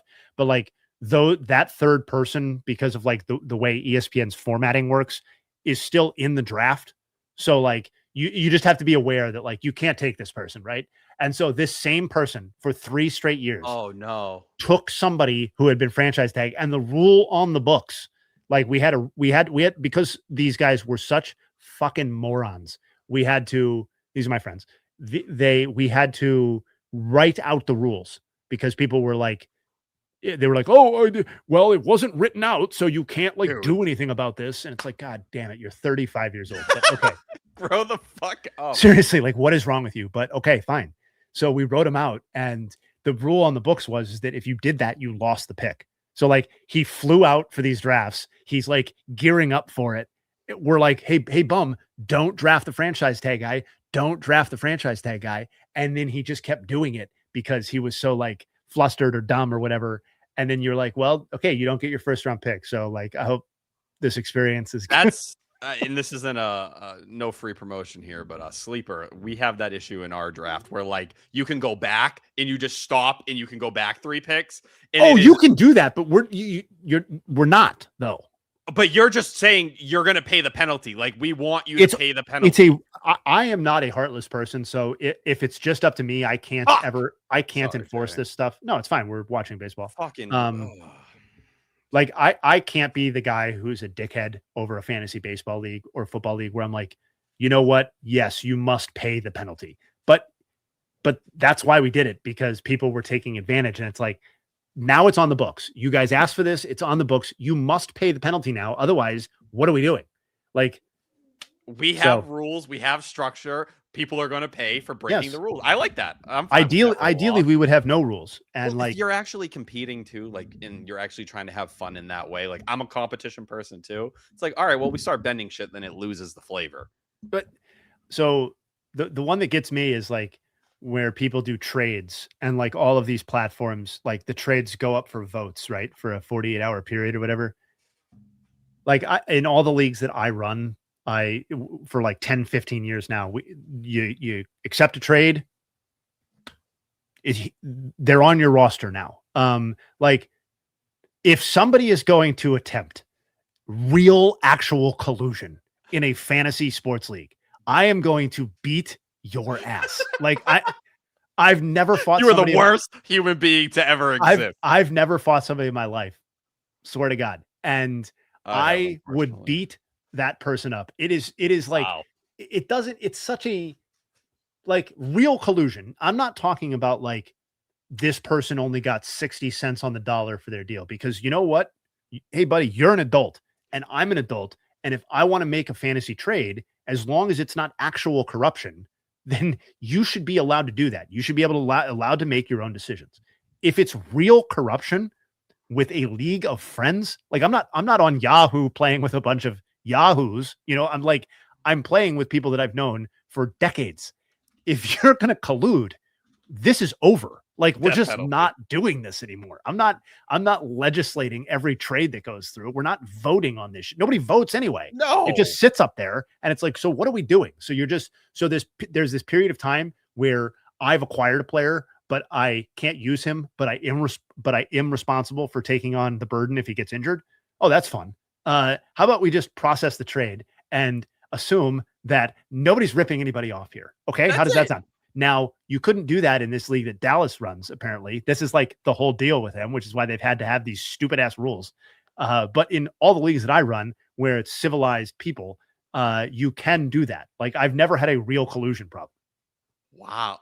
It just blows my mind. Like it's not that big of a deal. It's just funny that like, but we're going to vote on this trade. And it's like, well, why are we doing that? Like, yeah, it kind of beats the purpose of the entire function of what we're trying to do here. But there is a thing, and I don't know, I'm assuming with your league, draft picks are a big component, and like the sell-offs we have in our fantasy league, that's where our collusion comes into play, because there's always a couple connections, the close friends, like me and Puff, like there's a couple different little 2-squad units where they're like, man, it seems like you were pretty quick to sell this year. Yeah. Like, oh, no, this is just what the best offer came across was, and I stepped up, and it was like, okay, well, you also had exactly what his roster needed to.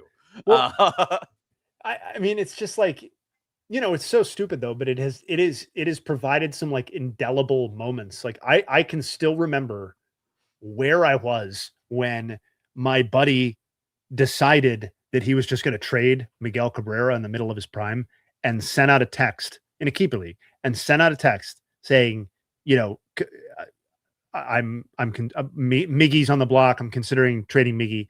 In the time that I went to the bathroom at work at ESPN and came back, he had already traded him for a package fronted by Nick Markakis and a bunch of other fucking bullshit. And I was like,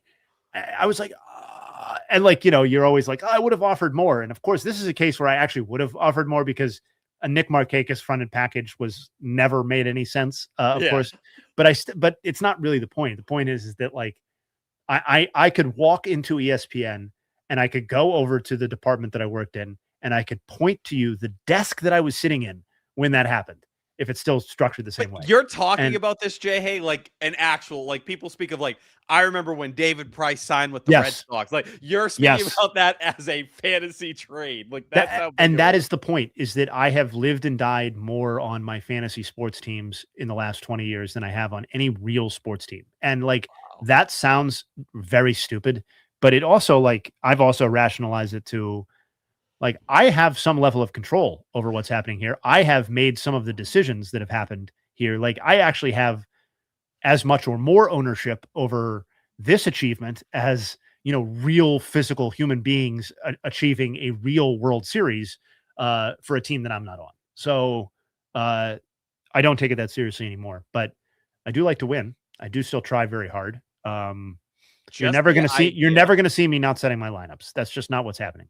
Honestly, Jay, hey, just the way you're talking about it and the content that could potentially come from it, of if we did like a BID Section 10 World one with these kind of meetings, with these kind of situations, we could do the podcast about the fantasy. That's what I'm saying. Like, right. Dude, wow. Don got him. You're out. Go take a seat, Cedric. Oh, Andy Pajes. You just go deep. Maybe future guest on BID. I won't. Not going to be promising anything, but I've received some messages this week about Andy Pajes potentially making an appearance sooner rather than later, which would be very cool. By the way, Justin, you were preaching. I just recently, this past year, motherfucked a group of strangers because they wanted to change the schedule length of the season midway through or at the end of the season and add just 2 seasons on or 2 weeks onto the season at the end of the season. That's crazy. I didn't know any of the people in the league. I motherfucked them all up through text message. I was like, you guys are all fucking dumb. I'm a fantasy hothead. Can't confirm.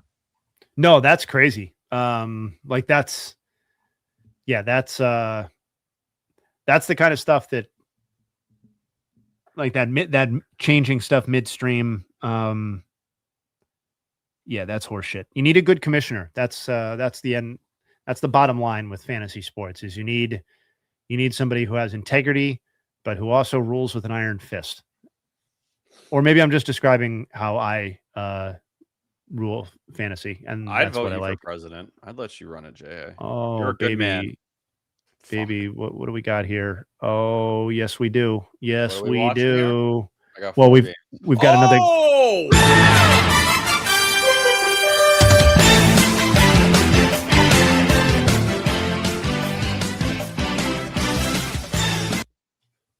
Let me get a bite of that, Coley. What's that in your hand? Don't want to get us taken down. I have been known to do that.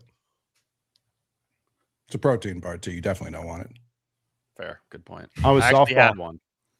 buddy. Do you see? It's basically like time traveling, watching 1800s baseball because you get really as many strikes as you want. You just get to keep kind of playing until you put it into play. So it's great. I can't tell, Coley, if you hate watching your daughter play or you don't by your tweets. Sometimes I'm like, she might be the greatest player of all time. Other times I'm like, I think Coley's about to give her, whatever his CBO vibe would be if a player was failing him. No, I find it like extremely adorable. Okay. But it's like the things that bother me are like when they're trying to speed the game up and someone hits it like super foul and they're like, go, go, go, go, go. I'm like, no, no, that's a foul ball. Bring it back. Try again. Acuna just died. Which one? Ronald. They're both playing. They just walked off the field. They're also doing the 80s broadcast on the White Sox game, which I am very much enjoying. Or is that 80s? I don't know what year that's supposed to be. Yeah, Acuna just spiked his helmet in the dugout. I never seen Tolley as mad as he was. He spiked his hat when he got in the dugout tonight too. The whole team I'm hearing is rallying for Brian Bayo. They have one player per game act exactly like him.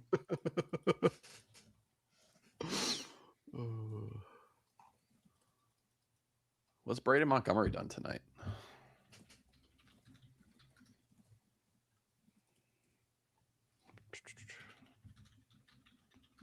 Do you know anything about the people that run BREF, Justin?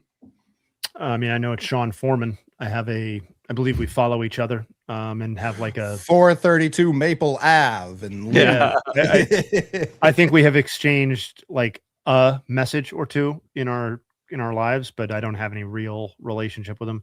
I think my buddy, my old colleague from ESPN, Mike Lynch, works for Reference. So that I guess that's I'm on a text chain with him. So I guess that's my in. Why? What's up? No, I just wonder because they don't have a live bar, do they? Like Fangraphs has, where you can get the updated stats over the course of a game. No. I feel like that is a very underappreciated thing. I don't know how hard that would be. Probably extremely. But it needs to be an easier thing to access. Dylan Dingler, the guy with the highest F4 of any catcher in baseball. Wow. Is that fair? It is. Dude, is the Red Sox game coming back from commercial? It's been about 15 minutes. Dylan Cease has fucking 29 whiffs. Are you kidding me? That is many whiffs. It's the sort of guy you would love to take as your Cy Young pick. What a fun duel. Yeah, dude, Dylan Cease has 29 whiffs tonight. God damn. Well, that'll be the end of it.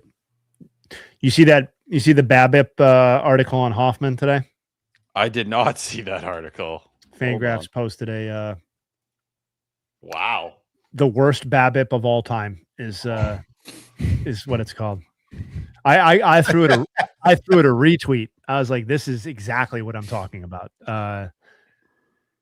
You know how good you got to be to get a retweet, dude. have no business association with me. 1872 is the only That's one what I'm worse. saying.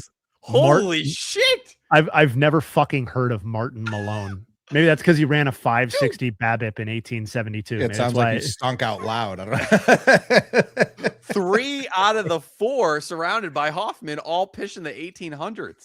Martin Malone is probably like fucking Mike Malone's fucking great or something like that.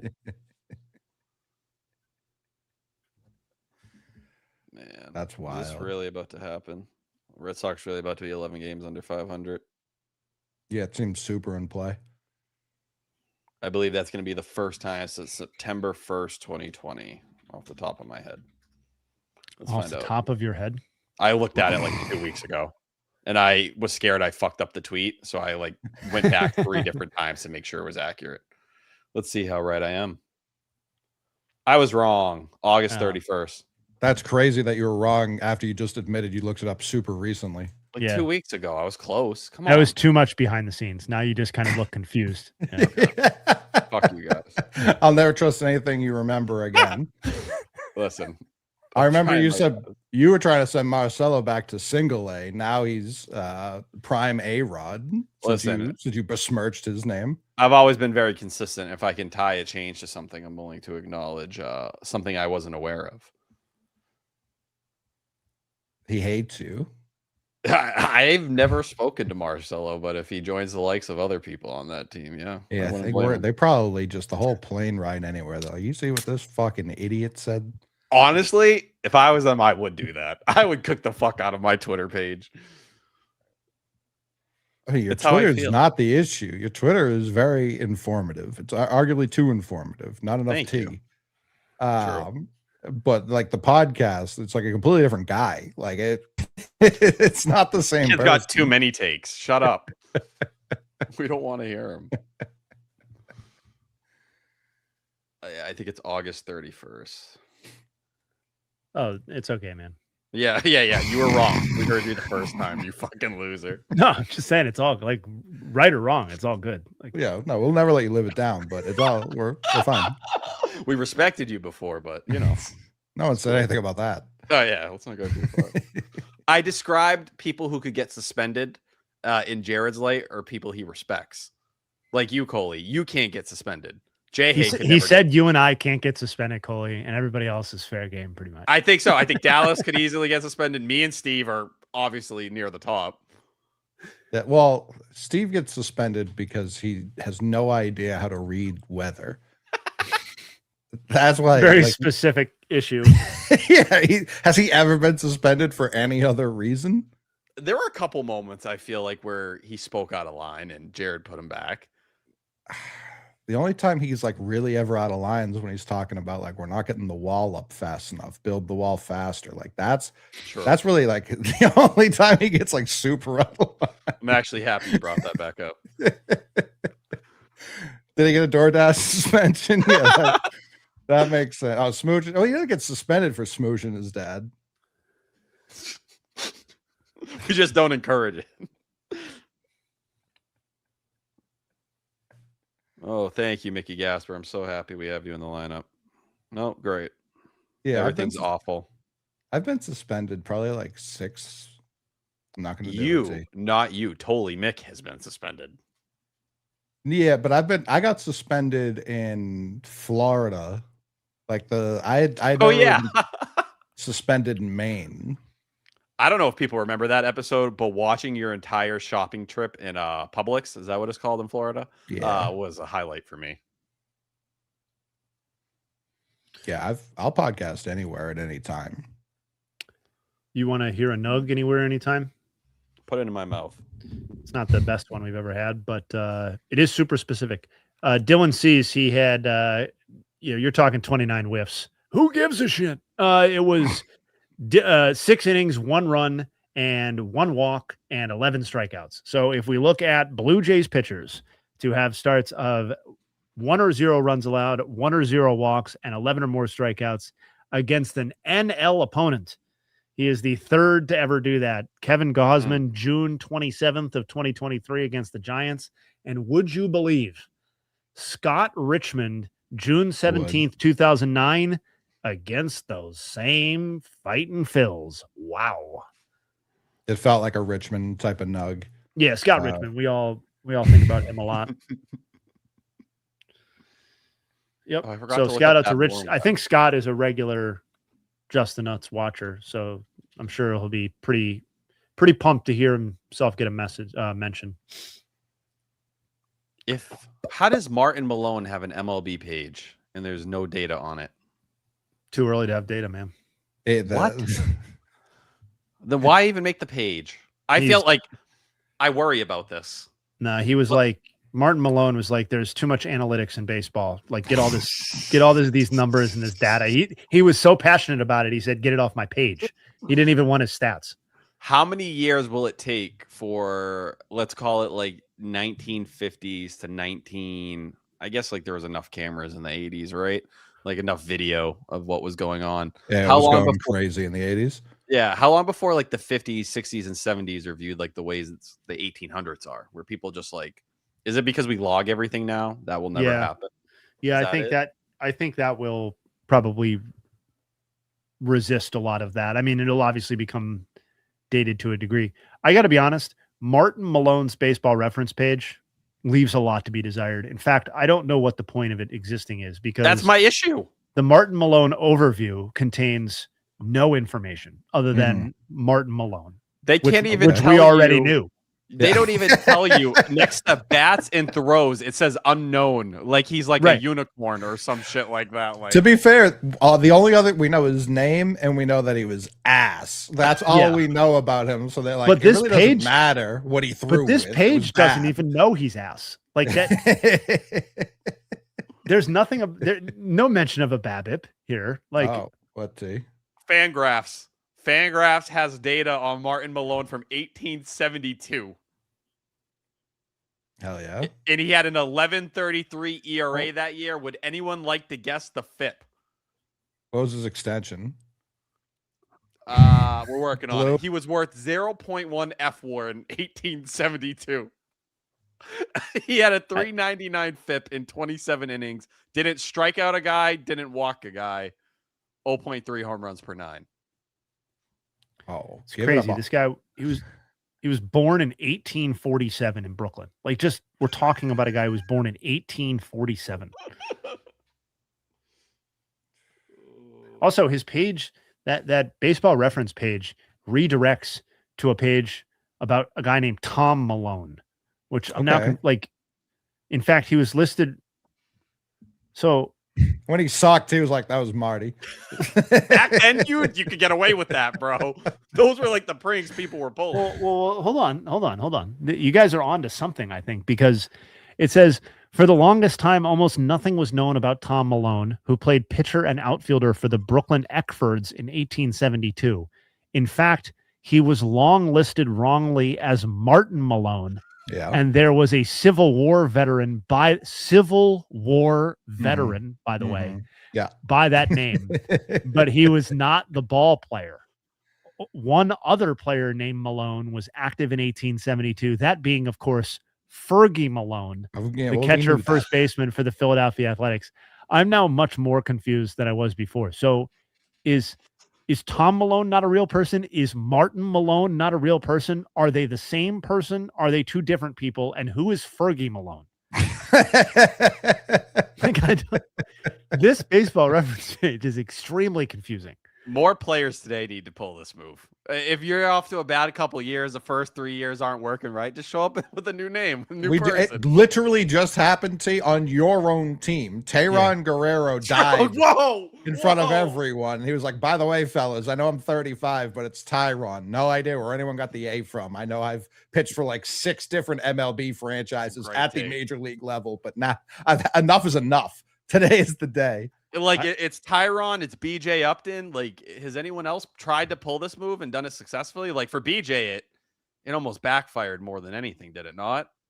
Well, and then there was, of course, Fausto Carmona, badass name, to Roberto Hernandez, utterly forgettable. Yeah, never had a chance. Owns you, bro. Fausto Carmona was a badass motherfucker. One of the top names I've ever heard, like genuinely. Yeah, that's a name that it's like, yes. Ooh, Mike Stanton. This is a good point. Yeah, Mike Stanton was not the same. Giancarlo is such a good name. I don't know why he strayed from that. I do like they put that on his B-Ref page that he played 2010 and 2011 that way. That's Mike. It is quite funny though that his 2012 season was like his, not quite to that level. What, it was 14. He finished second. Yeah, he finished 23rd in MVP voting as Mike. Pretty consistent.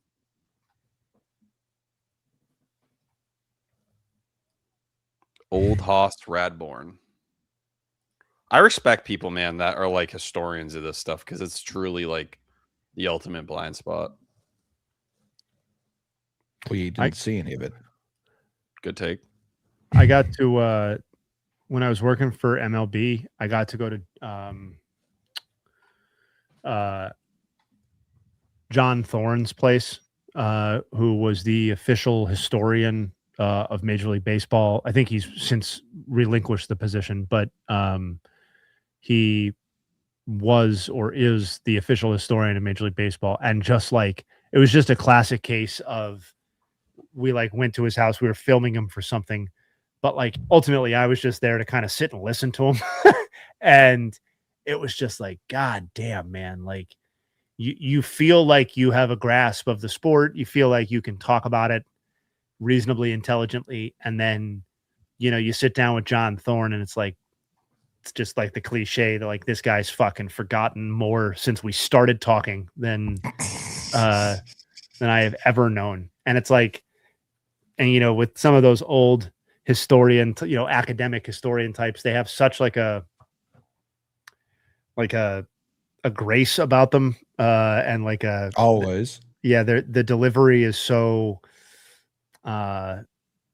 like they're still watching it. Like they're still watching it happen on like, and they're just explaining what they're seeing in front of them. I want to say relaxing because that's how it makes me feel, but that's like, it's not quite right because like I'm not falling asleep there, but like you are entranced in a way listening to these guys talk baseball. And like Timmy Kirkchin has an element of that. The difference between Timmy and John Thorne is that like Timmy's very funny and very animated and goofy, whereas you can still kind of listen to him and then kind of realize that you've been listening to him talk for 15 minutes, like, and all you've been doing is absorbing what you've been hearing.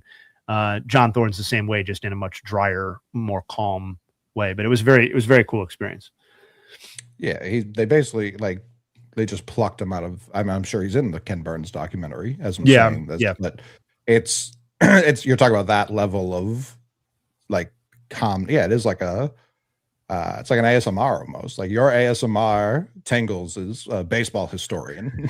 Yeah, that's exactly what it is. Just kind of like talk to me about, you know, your impressions of Stan Musial. You know what I mean? But like I do that all the time now with like more non-baseball stuff. I don't know if it's the fear of like realizing how little you actually do know about the history of the game and like that's setting in. But like, did you guys ever read Total Baseball or go through that encyclopedia from him? Like, yes. This is 2,300 friggin' pages. That's insane. Yeah, it's crazy. It's I've never seen it.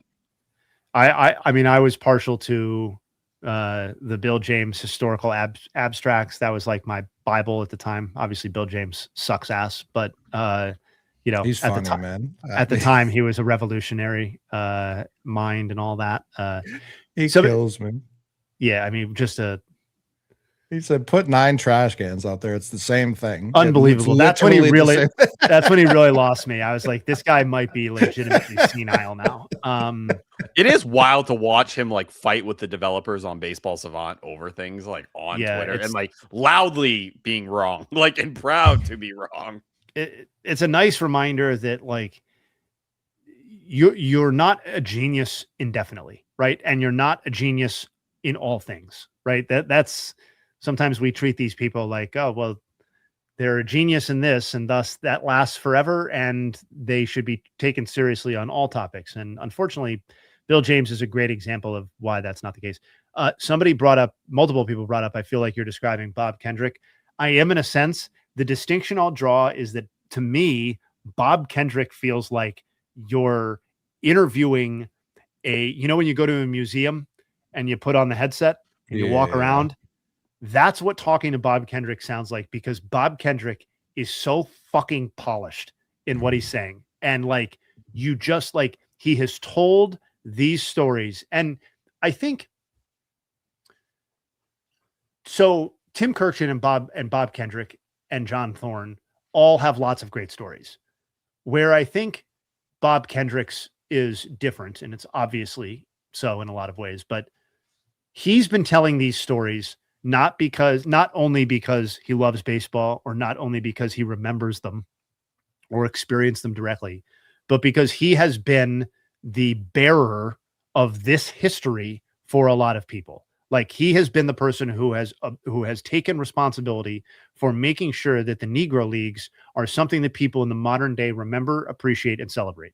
And that is just different than what Tim Kirchin is going around doing, where he's just kind of generally being excited and enthusiastic about baseball and its history. Like, there's an onus on Bob Kendrick. There is a responsibility that he's absorbed that's just more serious than what those other guys have to do. And that doesn't mean it's that he's better, but like, I think that's part of why Bob is so polished, is that like, I'm guessing he's felt like this is part of my responsibility, like telling these stories, knowing these stories, and by virtue of that, telling them hundreds of times, thousands of times. There's a cadence to how he tells them. There's a rhythm to how he tells them. And when we do those interviews, I think I maybe ask one question in those interviews, because it's mostly because I'm the third person, but like, also it really is just like, all right, I'm gearing up for listening to Bob Kendrick for 45 minutes, because it's like, can't wait to hear. And some of those stories I've now heard 3 or 4 times. Don't give a shit.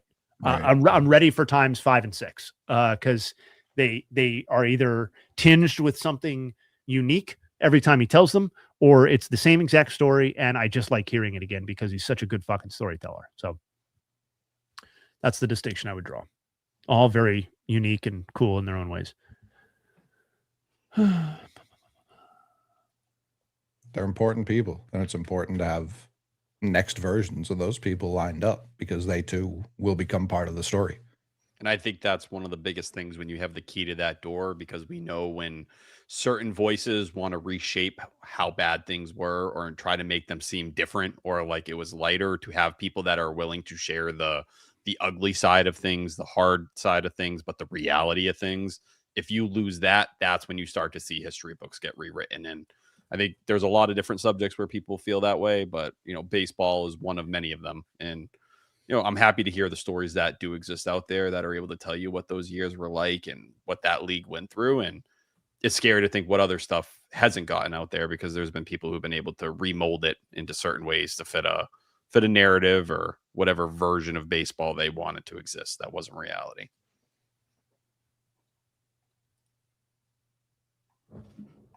August 31st, 2020, man. I didn't even work at the Sports Hub yet. Fuck. The Pirates get down their leg, man. That game completely went out. I did see an Alex Bregman hit, by the way. That made me happy. Fucking give it up for him. Yeah, he told you. He owned it. He's had that speech like 3 times already this year. It's been that bad. I do think, Jay, hey, you had a great tweet about the just damage on pulled fly balls compared to a year ago, and how different that is, and kind of what everyone said about him leaving a ballpark like Fenway. And I think there were more than fair concerns that he had over, his aging curve and what happened post quad injury last year. But going to a ballpark that is probably one of the worst fits for you was a decision, part of chasing the bag in that way. It's not even just leaving Fenway, because Houston's the same as Fenway too. Like he's only played in one type of ballpark, really, and to go to Chicago and try and do that, I don't know. I follow. It's thinking you're 2019 Bregman versus 2020 to 2025 Bregman. Yeah, and get your money and all that. Like I'll never have a problem with a guy doing that, but it's year one, and you don't have the youthfulness of a Trey Turner to be like, nah, I can turn this around. I do believe with someone like Bregman, like he will find a way to, be manageable. But I don't know. I still believe if he was here, it would look a lot different. And I think the Red Sox would look a lot different too. Whether you think that should be a deal they hand out, that's a conversation within itself. I mean, I'm less focused or less interested on the Bregman decision making side of it as I am about like what it means for the Cubs moving forward. Because like, you know, Ricketts aren't going to let that go, man. They're like to spend money like they did in that fashion to them. Like I know we bitch about John Henry. I'd call them whatever the next tier down is in terms of ownership. Sure. So they have what, like something like $350 or $360 million committed to Bregman, Horner, and Swanson. I'm not putting PCA in this because he's in a different age tier and frankly is really good this season as opposed to the other guys who have been bad. But you know, that's like the glass half full side is that all of those guys are broad base of skills players in the sense that like they have a defensive floor that they're providing that's like you know, I was looking the other day and I wanted to do like a tweet where I was really going to crush the three of them together, and you can do those, but like wins above replacement is not really the tool to do that. And I do think that's instructive in a way that each of those guys has been worth a win or a win and change or whatever, despite being like in Swanson's case, horrific offensively, because they are good defensive players or good enough defensive players or do other things well. And I think that's part of the reason why you sign players like that. But I also think like,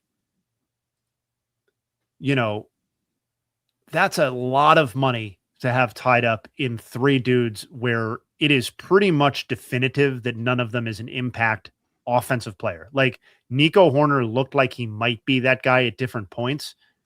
Man, like he had a great first like 3 weeks of the season.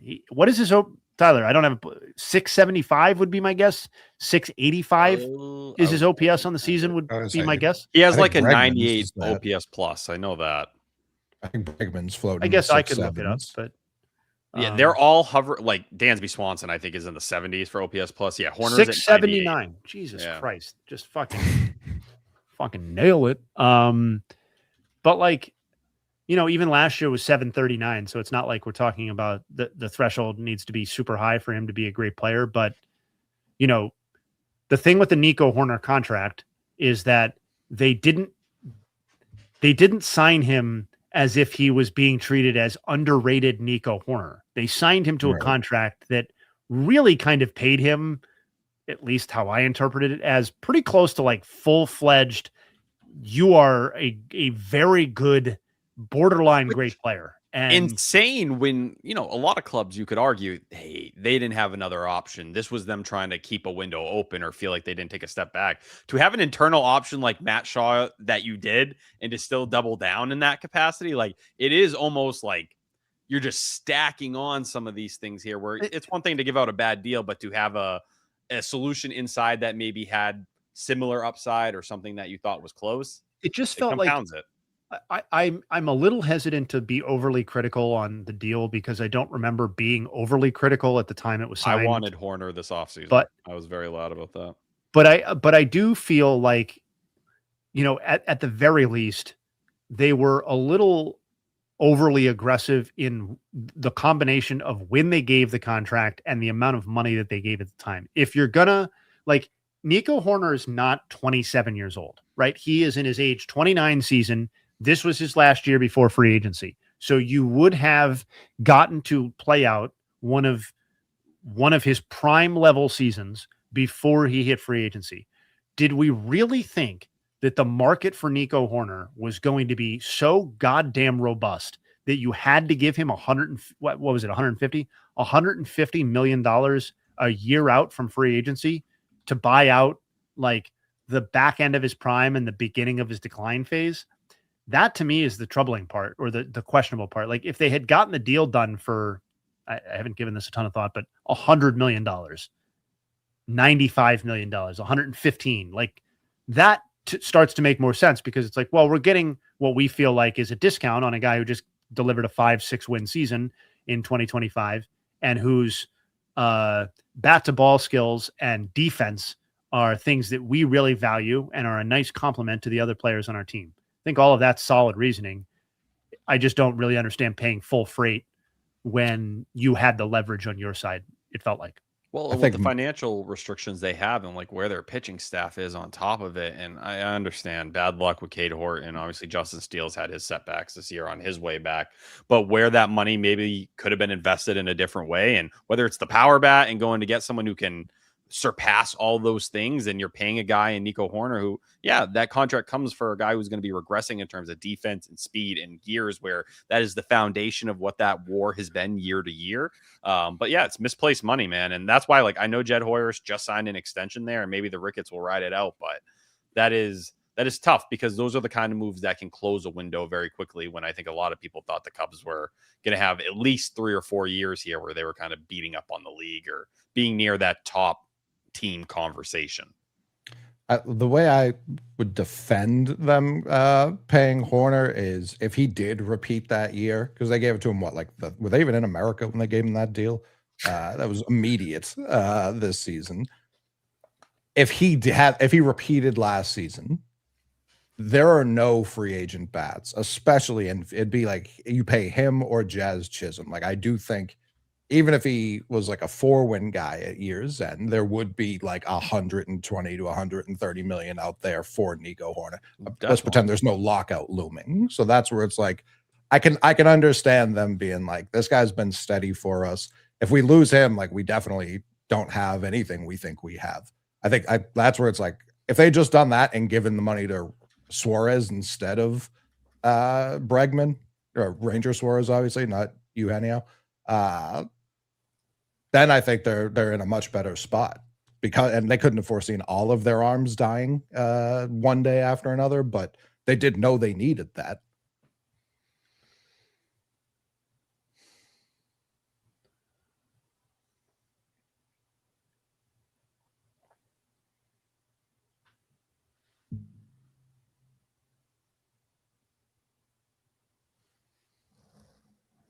Red Sox fan talking about misplaced money. Yeah, that makes me an expert on it. It's kind of funny. I'll say this. The last thing I'll say on the Horner thing is that the Cubs don't have a ton of money tied up long-term, particularly for the type of market that they are and can flex in. Like, I know we kind of outlined how problematic Bregman and Swanson are/may be moving forward. And this is obviously not including Horner himself, because we're talking about when prior to making the trade. But like, a team like the Cubs should be spending and should be investing at high levels. So the only real reason that I end up having a problem with the Nico Horner deal is if it prevents them from making other moves down the line. Suzuki is a free agent after this season. He's making $19 million this year. Final year of a 5-year, $85 million deal. Need him. Ian Happ is a free agent, also making $19 million. Shota Imanaga is a free agent, making $20 million. Tyone is a free agent after this year, making $18 million. Matthew Boyd has an option, but it's a mutual one, so obviously that's fake as shit. So making $17 million this year. So like, they have, and that's not it, by the way, but they have an enormous amount of money coming off the books, some high dollar, and for that matter, some important contributors that they need to replace. But it's flippant to say that they need to spend the money somewhere, but I do think that is instructive to some degree, that Nico Horner, to all the things that I and you guys just said, Nico Horner is a good to very good player. He is a homegrown player. He's a guy that I know the Cubs, like, both objectively and subjectively, feel very strongly about, and his development and how he's progressed as a baseball player. And, they love the defense. They love that element of his game. And, I do think that him making $23 million a year, did they use their full leverage? Is that going to be a little problematic at the back end? Yes. But he's a good player now, even if last year even if it ends up being the high water mark. And they need good players, and they will need good players in 2027 and 2028 too. And you can't replace an entire fucking roster in one off season. And them knowing that Happ was coming off and Suzuki was coming off, and some other people are coming off, probably factored into like, let's just get Horner in-house. He's going to be good. And if he's not great in 2030, when we're paying him $23 million, we're the Chicago fucking Cubs. And, we can afford to have, 2 or 3 $20 million contracts that are not returning optimum value on the books. The most disastrous thing the Cubs may have done this year is expose, was it Kevin Alcantara to the major leagues? That might have been the worst thing they've done this year. They just sent him back down, didn't they? Yeah, they sure did. He had been mashing at AAA, came up, did not mash, and now he's been sent back down. So if that's a team like looking to make a move this year, I feel like one of their big ships took a little bit of a dent.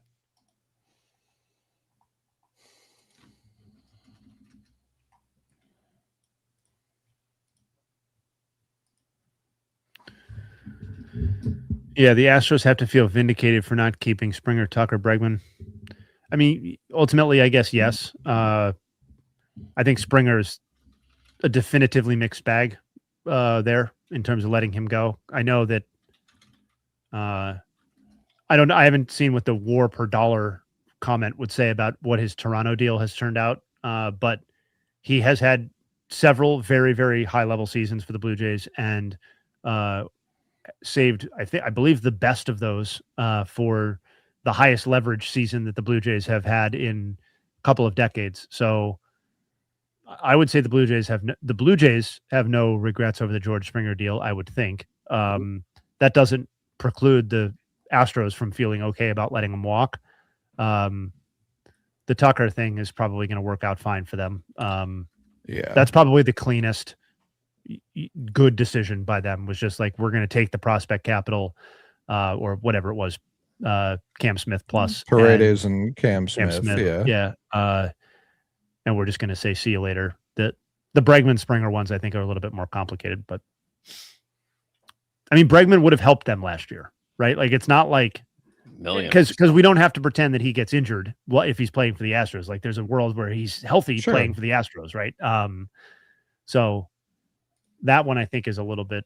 He also has a richer legacy with the Astros than Kyle Tucker does. Like, that fucking matters to me in terms of, is it a good decision to let this player walk? And also, he's not earning anywhere near the money that Kyle Tucker is. Like, no. So whatever. Yeah. Yes and no, I guess.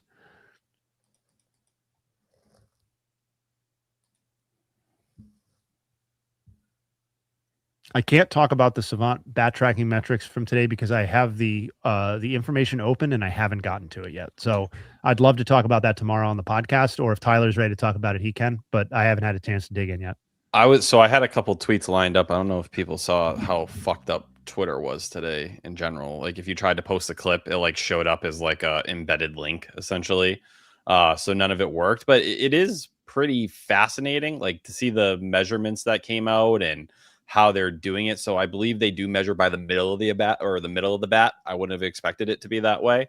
But that's the distance when you're seeing them compare it to a Clayton Kershaw pitch, and it goes all the way back to 2023. At least in terms of their coverage, and it's the All-Star break in 2023. That's how far back that information goes, but it's cool. Like, I haven't like taken a super deep dive into it or anything like that, but like a lot of stats, you can kind of go through it and you see some really cool things. You see some names near the top that make you question like how valuable it is. Should I cling to this? Should it be something I use all the time? But it's just another tool in the toolbox, I guess. That's probably the best way to describe it. Something to learn from. Like, it's more information. So fucking pissed off about this stat. He's like, I just said we don't need any more, and then you guys drop another fucking stat. It's like, are you even listening to what I'm saying? Yeah, like the first one, or the biggest miss that's happened, I believe, was like a Mauricio Dubon versus Clayton Kershaw moment last June. And like, if I told you that was it, I don't think, like, you'd be like, oh yeah, that was an ugly swing. But I don't think your brain would have immediately went to the point of like, damn, that's the biggest miss that we've seen over that time. Jay, how familiar are you with like advanced basketball stats? Not like specific players, but just like the stats themselves. Pretty pretty. So familiar. do you think value over replacement or box plus minus is a closer parallel to what WAR is in baseball? Like value over VORP is literally the same, like verbiage wise, but in how they're calculated, I guess is more what I'm asking. Which do you think is more analogous? I still think it would be VORP, I guess, but like I don't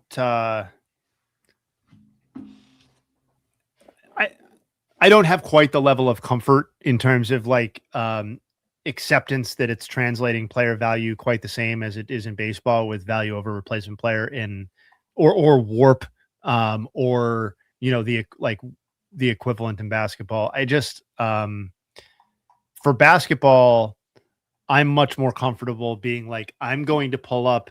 I think Zach Lowe says that this is how he does his awards, but like, I'm going to pull up 12 different stats and I'm going to look at the picture that combination of things gives me about that player and how that aligns with my intuitive understanding of what I've seen or what I've read. And so that's how I would like approach the NBA stuff. Cause I do feel, and please tell me if you disagree, I still feel like the baseball metrics are giving you a more precise picture of that player value than the equivalent basketball metrics are giving on player value. So for plus minus in general, like it's hard for me to get away from the idea that you are inextricably linked to the people that you are on the court with and the people that you are facing. And I like, you know, I know, and I know the people dealing with these numbers understand this issue, but like, you know, or like the idea that, so I think I want to say like Jokic is a good example of this where like, and this isn't even a good or a bad thing. This is just something I've thought of in my head where a team is plus 13 with a guy on the court and like minus 11 with him off the court, which I think is reflective of Jokic at his most extreme with the Nuggets or whatever. Like, and that's used as like a reason for why he is the MVP or why he should be in that conversation or whatever. And I'm not even necessarily disagreeing with that, but like, I do wonder like where the rub is with,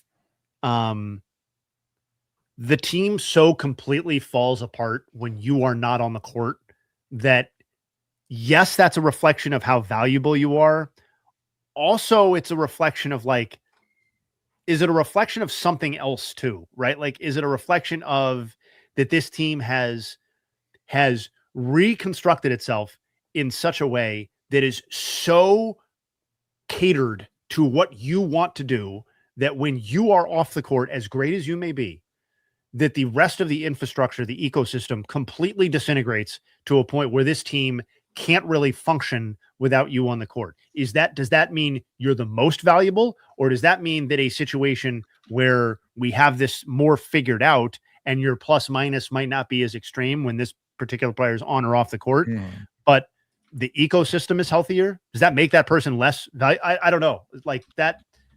And I'm really on a tangent now from what your original question was, but that's just kind of one of the things that interplay of your teammates is something that fascinates me with basketball metrics, and is obviously even more difficult and maybe even like just too opaque to even deal with for football, where it's like, yeah, it just blows my mind that it's like we're able to draw conclusions about like running back effectiveness while parsing like offensive lineman responsibility and like not only how effective they are about creating the holes, but like, you know, how quickly defenders touched you as you got into the back. It's just like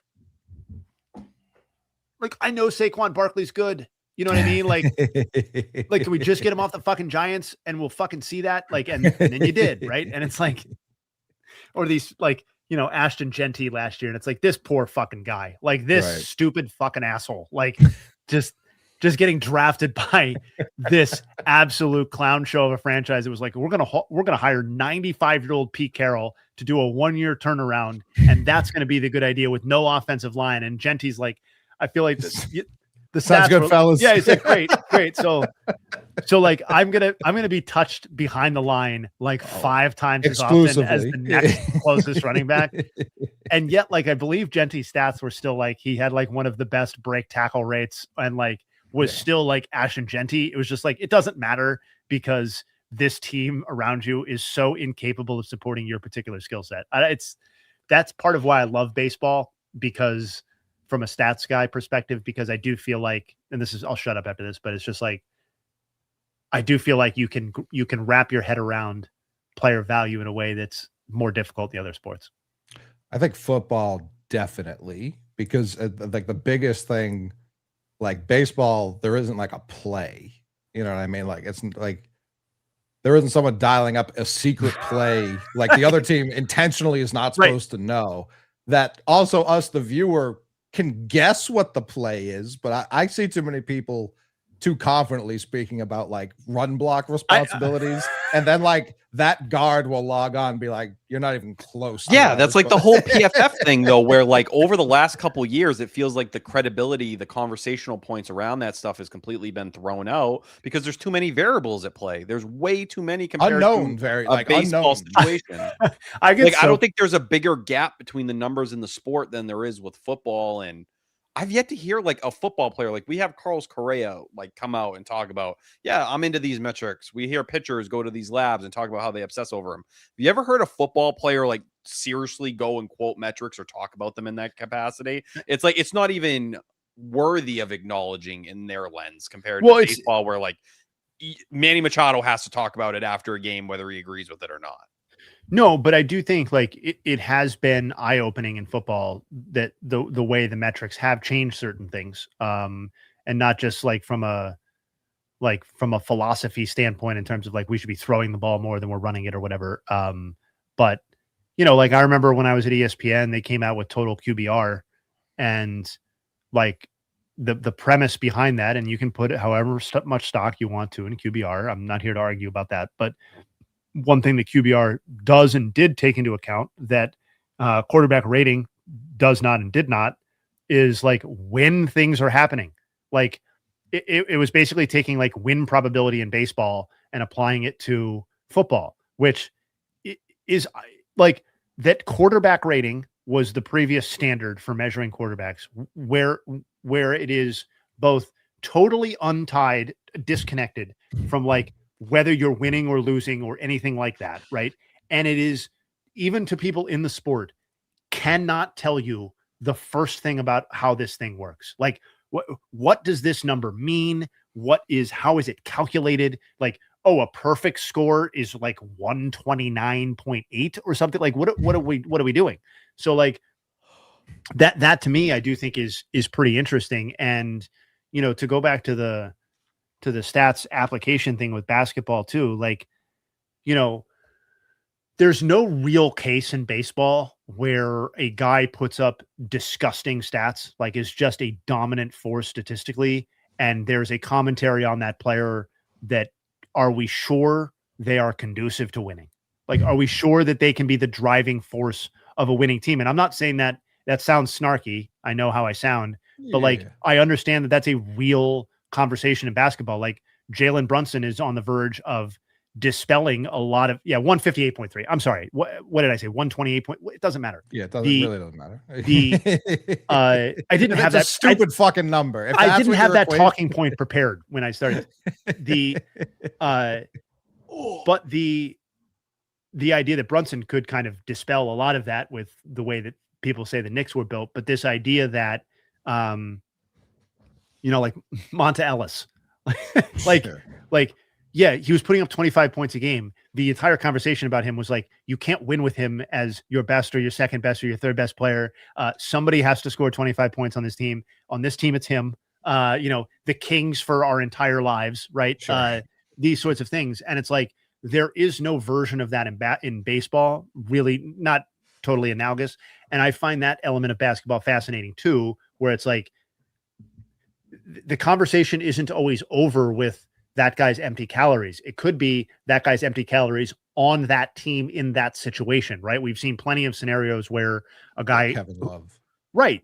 a guy who was considered not a winner or a stats soaker on a team that needed somebody to touch the ball goes to an environment that's actually healthy and conducive to winning and is like, oh, that's not actually all they're capable of. That's just what they were being asked to do or forced to do in that situation. Right.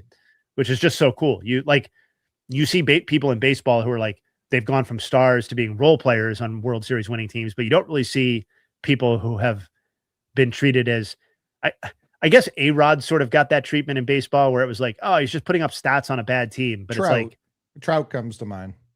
Yeah. Yes, I do feel like the vitriol never reaches the level that it does with basketball, right? not vitriol for sure. Yeah. Which I was not my original point, but I do feel like that's kind of the distinction is like big time. Yeah. And nobody will also like Mike Trout will be remembered as an all-time great, despite the fact that his production has come, it has been quote unquote wasted on teams that didn't matter, right? Like people will hold that against them when he's like being compared to Joe DiMaggio or Willie Mays or whatever, but they're not going to hold it against him when he's like, is Mike Trout one of the 25 greatest players of all time? Yes. Okay. Next. But with basketball, a guy who beat him with hammers, if a guy who spends his entire career putting up 25 points a game on a team that wins nothing. Right. It's like that meaningfully impacts where that person can possibly be legacy wise. I'm trying to think of it's like Mitch Richmond. Yes. Yeah, sure. Or this one's a little unfair. Joe Johnson. Yeah.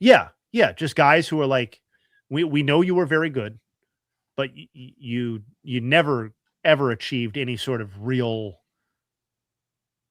thing, real team success. And no, see, I was waiting for someone to say Barkley. Barkley was an MVP during the Jordan era. He was like the second biggest star on the Dream Team and also made it to the finals. We're talking way below that. Yes. Way below that. No, Barkley was extremely conducive to winning. Yeah. Yeah. Was winning on all of the teams, and the teams would be bad and then he would get there and then they would be better and then he would leave and they would be worse. That's the type of player that Charles Barkley was. Take a look at what happened to the Sixers after they decided to part ways with Charles Barkley. See how that went for him. Suns too. Suns too. Sixers are a little nearer and dearer to my personal history, but yeah. Sure. Even I'm not Harden's above this. Yeah, Harden is above this. I would say Carmelo is he still feels above this to me because he was involved.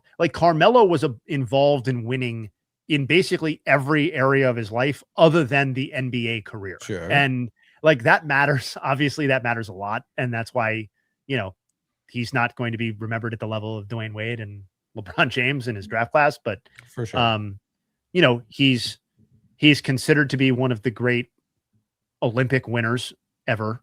And he won in college. And so that to me suggests a guy who had it within him to be a winning basketball player, but maybe should never have been asked to be the number one player on an NBA team. And that's hindsight to some degree because he was drafted to be the number one guy. Right. And we all viewed him that way in the moment, but maybe with hindsight, with how we view the game now, analytically, maybe he was miscast as number one. Is that fair or am I being unfair? No, it's I don't know that it's unfair. I think my pushback would be who was his best number two?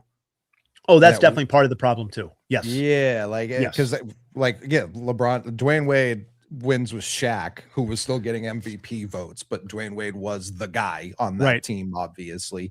And then LeBron shows up and they go 2-2 in the finals. If it had been Melo instead of Chris Bosh, does that make Melo better? That's, you know what I mean? Why? So I think he could have been, I think Melo could have been the best scorer on a championship team. I just don't think he necessarily, maybe he couldn't have been the best player, right? You needed, I think that's fair.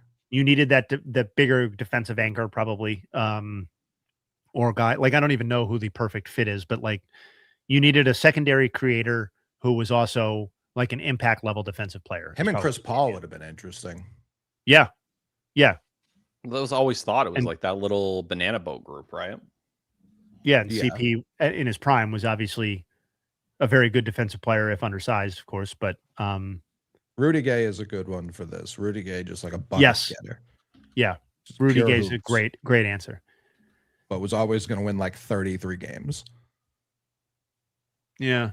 I mean, Amari, yes, and Amari, no. If he's an answer to the question of like the empty buckets guy, because like again, parts of some really, really good teams, and in fact, there's no way we would talk about him this way if the Suns had actually just won the title, right? So, which they may have if the Right. league didn't like eject the wrong or suspend the Right. wrong people. So like nobody would talk about Amari that way if he was like if he brought the Suns their only franchise or only championship.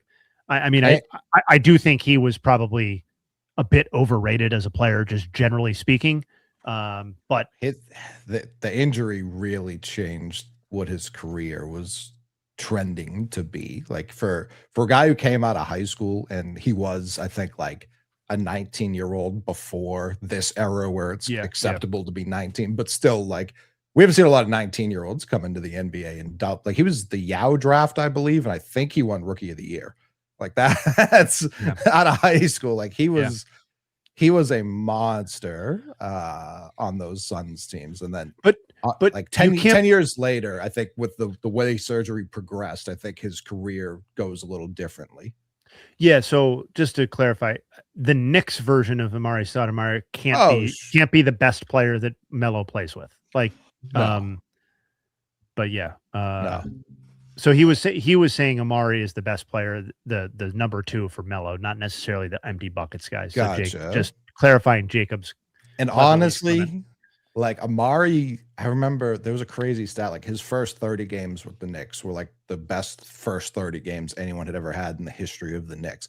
And I believe he got hurt again, and then they traded for Melo. So I don't think he even ever played with like a healthy Knicks Amari. Somebody brought up T-Mac. I don't care if I'm wrong. I just will not accept that. I am fully on the boat of if T-Mac was on the Lakers, they win just as many titles sort of guy. Brandon assuming health, like the first three. I can't say the 09 and 10 ones, but you're talking about Pow's championships. You're talking about? I'm not going to argue that, but I just don't think they're even in a position to get Pow with T-Mac. You know what I mean? But yes, I think you could have put a lot of people, and Kobe had some great games with Shaq. It was because of the with Shaq part.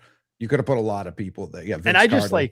I am an unabashed Kobe hater, so like I'm coming at it from that perspective.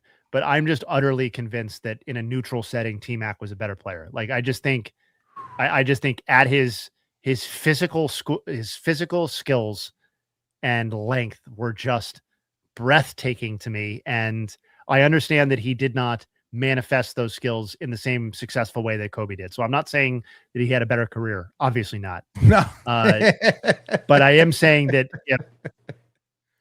if this is a simulation and I'm getting to play out their healthy careers, like I'm going to ride with T-Mac, and I don't care if I'm wrong. I really just, Kobe's like one of the few athletes that I'm still like, I'm going to ride out this hate until I stop paying attention to sports, and it only grows stronger with time. Rest in peace, of course. But that's, I know, it's true hate right there. Yeah. Well, I just can't do the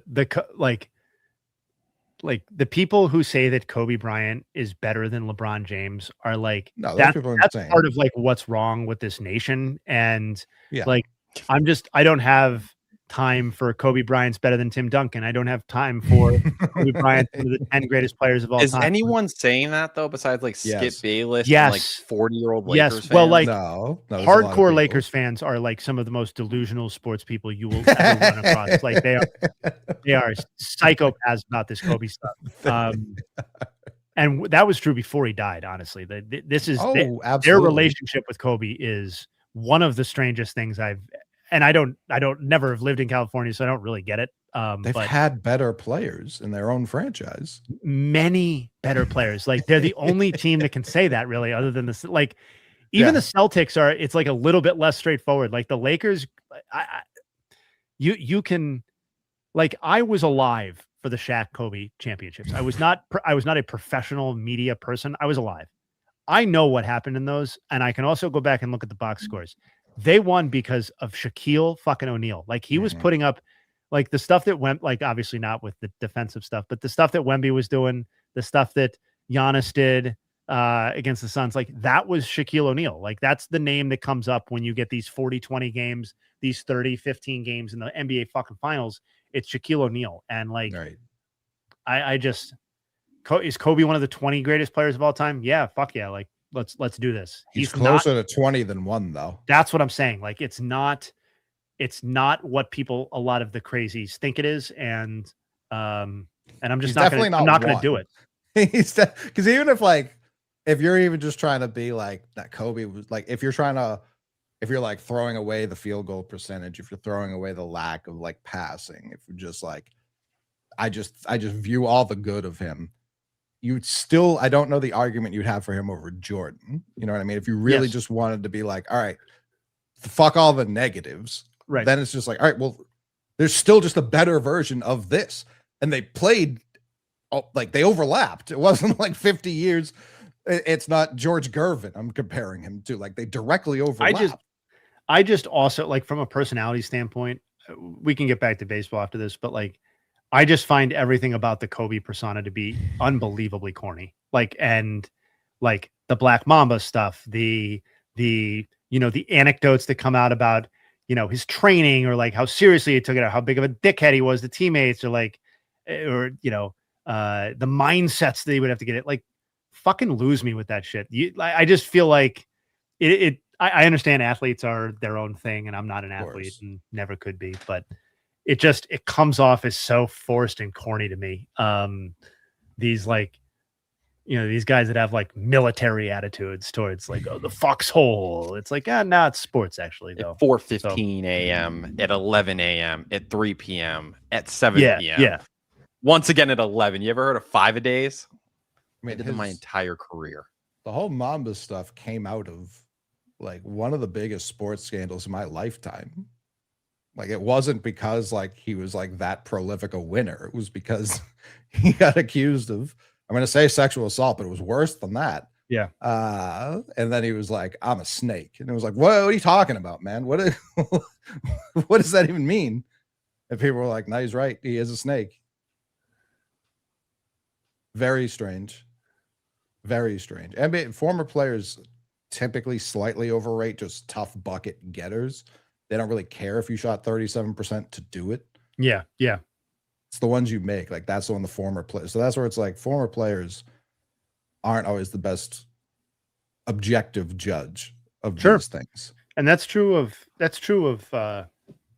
all sports, obviously. Because absolutely, the guys who make it easy in baseball are often accused of being lazy or whatever. Like Robinson Cano, is one of the smoothest baseball players I've ever seen. And him not running out some of those balls that he rolled over to second base on and not even that. Cause like, that's I guess a little bit of a variation on a different complaint, but like, I remember Robinson Cano, like the way he fielded the ball would be criticized because it wasn't, it was like languid. It was so parallel smooth. to Pedroia in a lot of ways at that time too, as guys at completely ends of the spectrum that played the game in such a different way. But people the reality was blowing out their pants over Pedroia's You're right, style though. of play, right? When Cano was just a different tier, and it was just like people struggled, I think, for a long time to kind of wrap their hands around that in that way because, oh well, he wasn't the dirt dog. He didn't have all the characteristics of a leader that.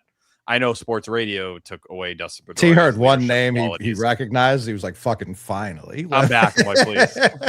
Dude, I'm telling you, the fucking end of the I'm watching the end of the Mariners-Orioles game. The Blue Jays walk off. Brandon Valenzuela, who is one of my favorite young rookies in baseball right now. There's some ball going on. But no, I do think that is like something that like 12-year-old Tyler Milliken would have been so offended by. But it was just the reality at the time when you look at what Robinson Cano was actually doing.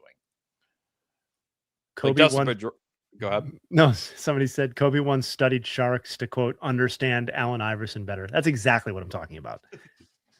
Like, what is that bullshit? You don't understand it, J.A., because you didn't want it that bad. You weren't willing to work that hard. You didn't have that fear of not succeeding. No, I don't. I am not a maniac. Was he actually out? Oh my God. Can you see this, Jay? This Orioles game? Yeah. I can't tell if he's safe or out. Get Patrick Wisdom out of the chat right now. DSP Ski doesn't like my T-Mac take. Probably a Kobe fan. Disgusting. That's a walk-off. He's safe. MLB Network with some great camera work right now. He's safe.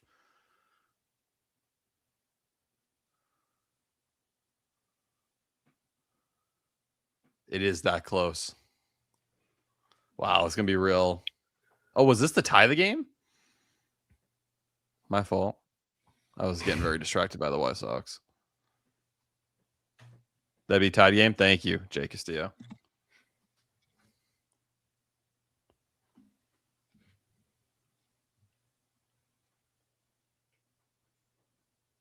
God.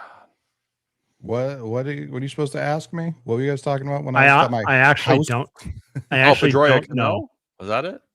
I thought he was here for that. What am I supposed to ask Coley? I was going to ask the chat that question actually. Kobe. No. Oh wait, ask Coley. Oh no, I don't know. We saw. I mean, that's why I brought it up. Yep, that's a good take. I see where you're coming from.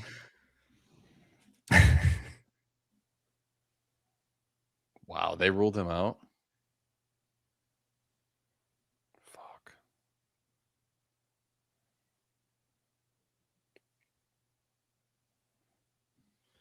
The person asking for my top 5 NBA, just my favorite players or the 5 greatest players of all time? It's got to be greatest of all time. I'd love to hear both. Yeah, I mean, I think the all-time conversation I feel like is interesting in basketball because the spots almost feel like you have like a collection of 8 dudes, and it's what order do you want to put these 8 dudes in? And what are you emphasizing? Because I haven't done this in a while, but in no particular order, although I'm going to put LeBron first. LeBron, Jordan, Russell, Wilt, Kareem, Magic, Bird, Duncan. Am I missing anybody? That's 8. And I think those are like the... Do you have Wilt in there? I do have Wilt. Yep. Okay. I think I had Wilt. Russell, Wilt, Kareem, Jordan, LeBron, Magic, Duncan, Bird. 8. Those feel like the 8. Like Hakeem, I'll hear in that top 8 a lot. Trying to think if there's anyone else. I mean, how far off is Shaq for you, Jay? Yeah, so I think Shaq, Hakeem, I would say Curry. I think these I not this exact order, but I think that's the next grouping of people that come. Like if you want to put like whatever your passion level is on Oscar Robertson, like I think that's KG and Dirk. That's the next tier of player. I would put KG in that tier. I have like I think KG is just better than Dirk. I think like that's where I'm at on that. I disagree. Well, you have a wealth of knowledge, so you may very well be correct. But yeah, I would say I think they're in the KG, Dirk, Steph, Hakeem, Shaq. I mean Kobe somewhere in there. Kobe. I'm trying to think. I said Oscar. I'm sure there's another old time player that I'm forgetting, but yeah, I do feel like that those 8 spots are kind of spoken for. Slick, and it's a tough time to be blanking on his name when I want to talk about him and only him. Elgin Baylor has the resume of a guy who should be in this range, and even I didn't put him there the last time I did a top 50, which people had a lot of problems with my top 50. I don't really care. Some people put Jerry West in that bunch. I would not. Naz Reid definitely belongs in that bunch. That's a fact. The KG Dirk one, I think, is probably like a perfect basketball debate, because if you were to build like the perfect basketball player from scratch, you would likely, if you didn't come up with LeBron, you'd come up with a slightly taller version of LeBron, which is Kevin Garnett. Yeah. So it's genuinely, Moses is a good shout. Moses should be in that top 10, or that next 10, excuse me. I just like, this is probably one where there isn't a correct answer, but I do feel passionately about the KG thing, because I'm just convinced at this point that if KG had been placed on a team that wasn't epically fucking terrible, like I feel like everything about Kevin Garnett is winning basketball. Sure. Like it is, to your point, it is everything you could possibly want in a basketball player, modern version or otherwise. Like he transfers to every version that has ever existed of basketball, and that that at his peak, he was the best defensive player in the league, and is one of the greatest defensive players in modern basketball history, given his positional versatility. Like that to me is, that to me sets him apart from Dirk. And the ecosystem that Kevin Garnett was placed into was so not conducive to winning, not only just winning, but like putting him at an advantageous position, doing anything progressive as a basketball team, that I just think if you put him on whatever team, I think we're talking about him. I think we're talking about him in that first tier of player. I honestly believe that. Like, I think he had everything internal about his game to be as successful as Tim Duncan was. And he just ended up on the Wolves instead of the Spurs. Like why was Tim Duncan more successful than Kevin Garnett? Like, Tim Duncan was also a great everything. Yeah, he was but he was not a better defensive player. Like he was. He defended the rim better. So. He was a stronger player. He was a better rebounder too, which I do value as a defensive stat. Man, like, he couldn't guard to the perimeter like KG could, but honestly, that wasn't even super helpful until like he got to the Celtics. Like that just wasn't a part of the NBA that mattered. When he could do it. So was it not a part of the NBA that mattered, or was it not being properly utilized by his shitty fucking team?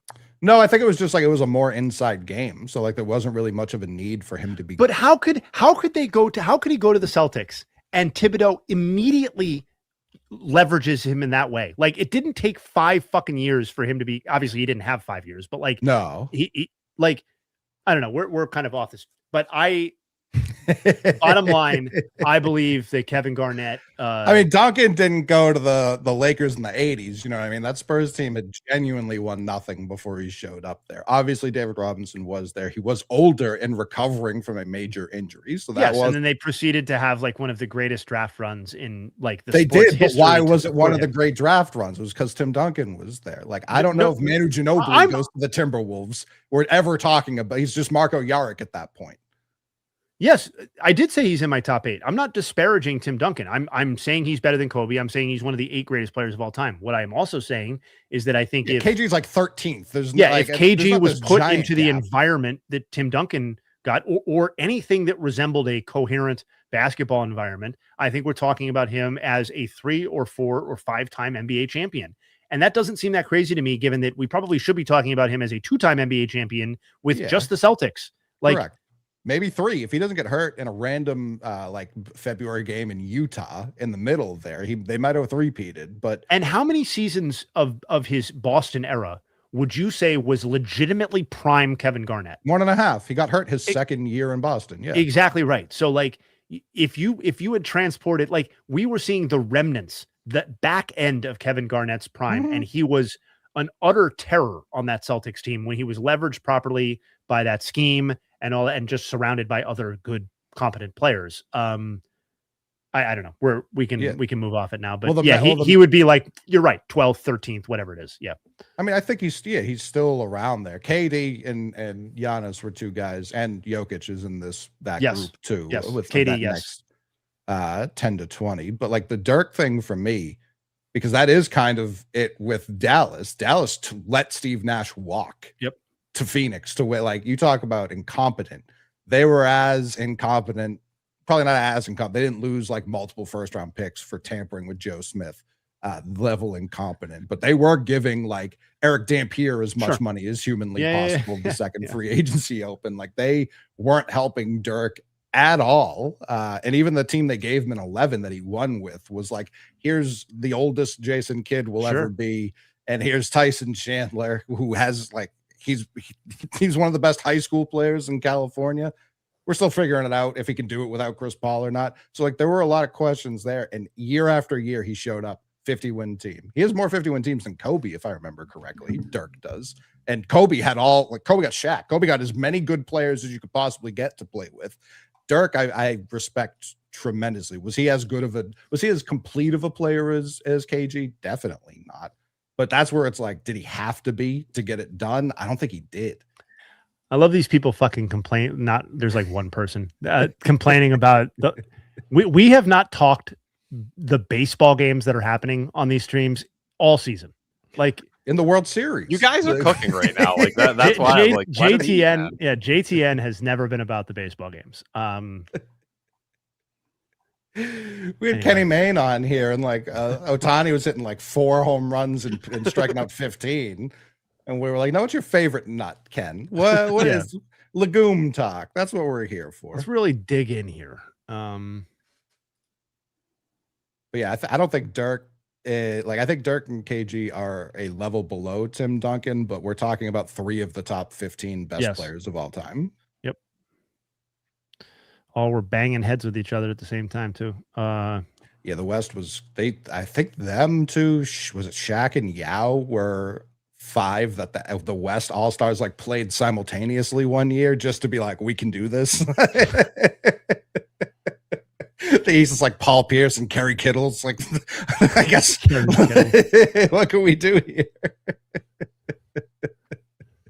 The only relevant Villanova player for like 20 years prior to their it was him and Van Horn. Yeah, Van their Horn championship was Villanova, era, right? Yeah, no, he was Utah. Van Horn was Utah. Yeah, he was Utah. Those Nets jerseys of the time looked Villanova-esque, so I think I always just put him there. Keith Van Horn.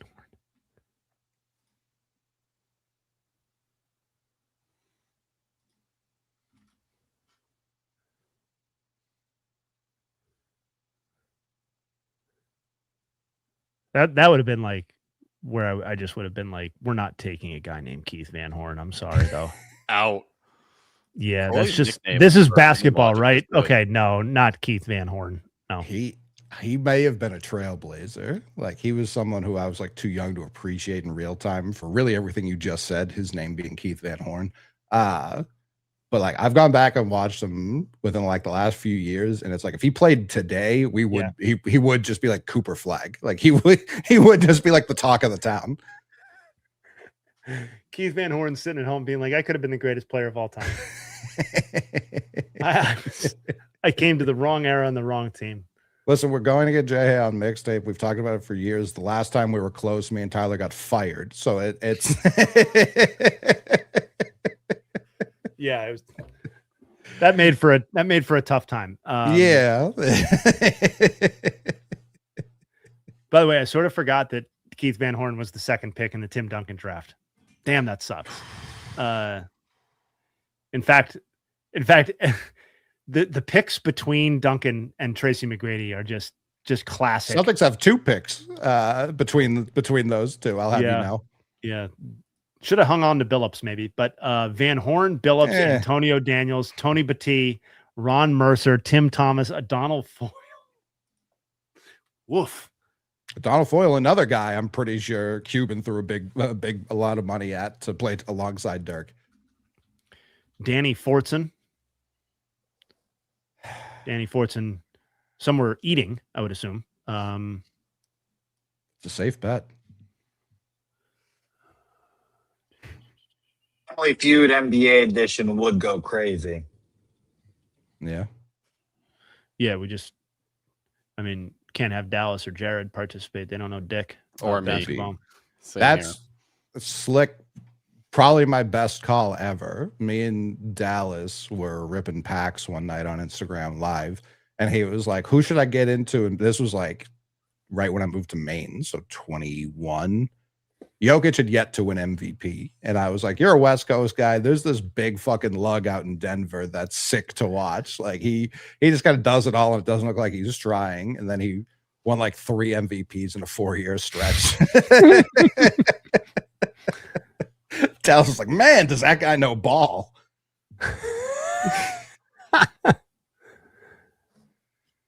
Kirilenko would do numbers in this league. That's for certain.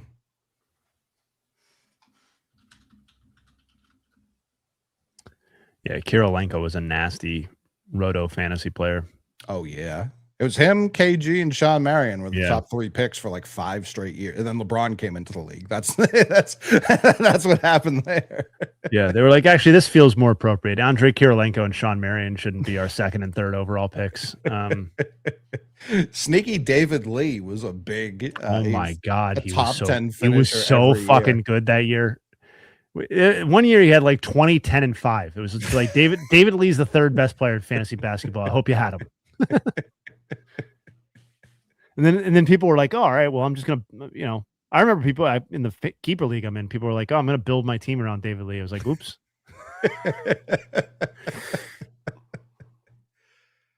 Out of fleeting. The top 8 you had, which one would be the most out of place in the current NBA? I mean, Bill Russell is very old. Like several dead people you mentioned, so they'd have a tough time. Yeah, that'd be hugely. I think Jordan would really flounder in the modern NBA. He would have a tough time figuring it out. Yeah, it might be Magic. Yeah, I'm genuinely out of the other 7. Yeah, like what's he doing in the current NBA? Ben Simmons. Yeah, Ben Simmons is a fisherman now. So champion fisherman, I'll have you know. He's the Bo Jackson of the modern era, people are calling him. No, I'm not a Browns fan. I care like my friends like the Eagles, so I have been happy when the Eagles have done well, but I'm not like celebrating Super Bowl wins, and the Browns are obviously a disgusting, despicable franchise for the Deshaun Watson stuff. I'll never root for them in a game or in any capacity. My dad was a Browns fan. I don't even think he gives a shit anymore. I mean, you really can't. You cannot do a transaction that is any more disgusting or awful or transcendent in how it just kind of consumes your franchise than the Deshaun Watson deal. It's like the worst transaction in sports history, I think, in a lot of ways. And it was executed by one of the biggest joke franchises in sports history. So in some ways, it's really quite fitting. I just feel badly to the extent that I care at all, which is not, well, I don't. I just feel badly for people like Myles Garrett and like, that Browns era team had a championship caliber defense and offensive line. Yeah. What they didn't have, and a running back, Nick Chubb for that matter. True. Who, statistically advanced metrics, you could claim was the best running back in football in some of those years. What they didn't have was a quarterback, and that Deshaun Watson was such a piece of shit to fuck that situation up, and that they chose to fuck their situation up so badly with Deshaun Watson is just an all-time cluster. And as best I can tell, just an example of ownership really fucking up a situation, because I have a hard time believing that Kevin Stefanski has basically come out and said since he got canned that he had nothing to do with the Deshaun Watson stuff, which, you can believe that or not believe that, but that to me felt like a Jimmy Haslam deal. And, sure. He ruined his, you can't ruin sports franchises, particularly NFL ones, because they'll just like, you can like literally just shit in your stadium and the franchise valuations will just keep going up. But, he really fucked up the only window that the Cleveland Browns have like ever had. So, well, since Ernest Biner. Yeah, when you watch what happened with Baker Mayfield after, and it's not speaking to the point that Baker Mayfield's an elite quarterback or anything like that, but to have a above average quarterback versus Deshaun Watson, who completely fell through the floor the minute he got there, I think the saddest thing is still expecting him to come off this Achilles injury, and you're picking between him and Shedeur Sanders, both guys that are just, they're never going to get you where you need to go. Like, you are so far from actually getting there, and I don't know. But like to Jay Hayes' point, it's one thing to play like the despicable Dr. Touchy versus like Shadur, who at bare minimum is very cool. Like yeah, has aura. He may stink, but it's like, all right, we're losing, but like we have these picks, and this guy, when he does do something good, it's like putting up his wrist, and it's something to rally around. Not unlike like what Tebow. He's like and the a less Broncos. talented like Jameis Winston. It's like I watch you, you have an energy to you. I kind of want to like you. I think Jameis is a little more likable, but Jameis wasn't viewed that way. I feel like in those early years, Jameis was closer to Deshaun on the likability scale, and he was yeah, exactly, FSU. Exactly. So like that's where I think there's a little bit of a difference there, but like I don't know, it just doesn't. What a sad existence that has to be. I need to use the bathroom. I'll be right back. You've Go let it rip. Yeah, what 3 hours and 5 minutes. That's not bad. I'll be right That's back. not bad at all. Jay I'm saw so happy. people about poops, and he was like, I gotta not go. a bad idea. I'm obsessed with these A's games right now. I think they are the most entertaining thing to watch possible because I'm very worried. We started the stream with this conversation, but that I feel like, are we going to have like something alike to Coors Field now whenever the A's do eventually have their ballpark in Vegas, even with the dome? I understand that. But when you talk about, it's gonna be like an open dome, right? Like it's not. I think depending on the weather, right? But does it rain in Vegas like frequently? I think it historically doesn't rain, and I think that's the Yeah, whole like a thing. So like my question is like, are you about to have essentially a Rockies 2.0 situation here? And credit to the Rockies, they've been more aggressive with money in recent years than the A's have been. And maybe new market, things change. I don't know. I'm not going to act like I have the details of that. But are you just going to be simulating the Rockies 2.0 where we get to watch Nick Kurtz hit like 60 homers a year, Tyler Soderstrom be fucking incredible, but no pitcher will ever step anywhere near that team, that ballpark, along with like, I don't know, how many people want to live in Vegas, bro? Like if you're a family person, is that really like a thing you're jumping? How attractive of a destination is that going to be overall? I think it's really going to depend on the player. I don't think anyone's going to be like upset that they got drafted there. Braden Montgomery, good piece. He have a hit tonight? He got his first RBI, and I believe hit earlier in the game. Good for him. Just came up with a chance to give them the lead, and he just flew out to Michael Harris. I was quite sad when I looked up. I wanted to check up on Wilkin and Gonzalez today to see if there was anything. Because, dude, like, say what you will about his time in the big leagues last year. It was really good. Like, he did a great job. He was kind of what you envisioned. Wilkin and Gonzalez is like this power reliever. Not amazing, but 11K per 9, 5 walk per 9. He has a shoulder strain, but he's been in AAA all year. The fucking White Sox got some dudes in that bullpen, though. Grant Taylor is legitimately one of my favorite pitchers in the sport right now. Was he somewhere before? What did you say? Was he in a different organization before? I don't think so. If it was before he got to the big leagues. Yeah, then I don't know. No, second round pick back in 2023. Maybe that's where I know him. Name sounds very familiar. Genuinely like elite of the elite stuff. Like that is a closer, and he's going to be a closer for 10 years in the big leagues. Last year, the FIP to ERA fucking difference was one of the biggest in the sport. He was like right below 5, and it was a sub 2 FIP. Like it was actually with a real sample size of like 36 innings. Yeah, the Vegas Knights are winning titles. The players actively look to sign there. They killed Bruce Cassidy, didn't they? It is the winter, like during their season, so I do bet it is more intriguing to sign there as opposed to we do July and August in Vegas. But look at this home run, Coley. Look at this home run that Jackson Chourio just hit. Not gonna do it. Look at it, dude. This is exactly what I'm talking about. That's crazy. Off the bat, you would never 94.5 exit velocity on that home run. Like insanity. I need to know the dimensions of the new ballpark, because if they built that ballpark like Arizona or like Colorado, all right, like I can hear it. This isn't, dude. That's a one hopper off the wall. I hear it got all of it. I'm looking at the different data than you. Different data. I'm seeing 134 exit velocity, buddy. Ever heard of it? Like this is 2019 juice ball era. Yeah, I don't hate it. Listen, we have We have a wall 74 feet into left field, and we don't take advantage of it. That's the whole point Craig of Breslow's fair building. for that. He's just trying to keep it even. Sorry, he gives a fuck, to be fair to the rest of the league. I'd say he's being Hey, go look up overly generous. God, Jackson Churro, holy shit. What did he say the other day? Was that on the first pitch of the at-bat where he like made a bet with the coaching staff that he was? He did his first 3 at-bats. Crazy. I think he told Murph, I'm going to swing at the first pitch, my first at-bat, and it was something like double single or some shit. Like he just went 3 for 3 immediately. Fuzzy just posted the video and Churrio's dying laughing, rounding the bases. Insane, man.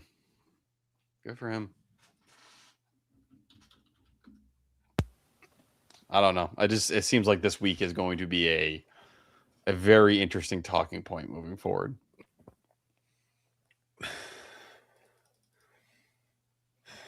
Yeah, I mean, I'm I'm anxious to get Dallas back on the pod.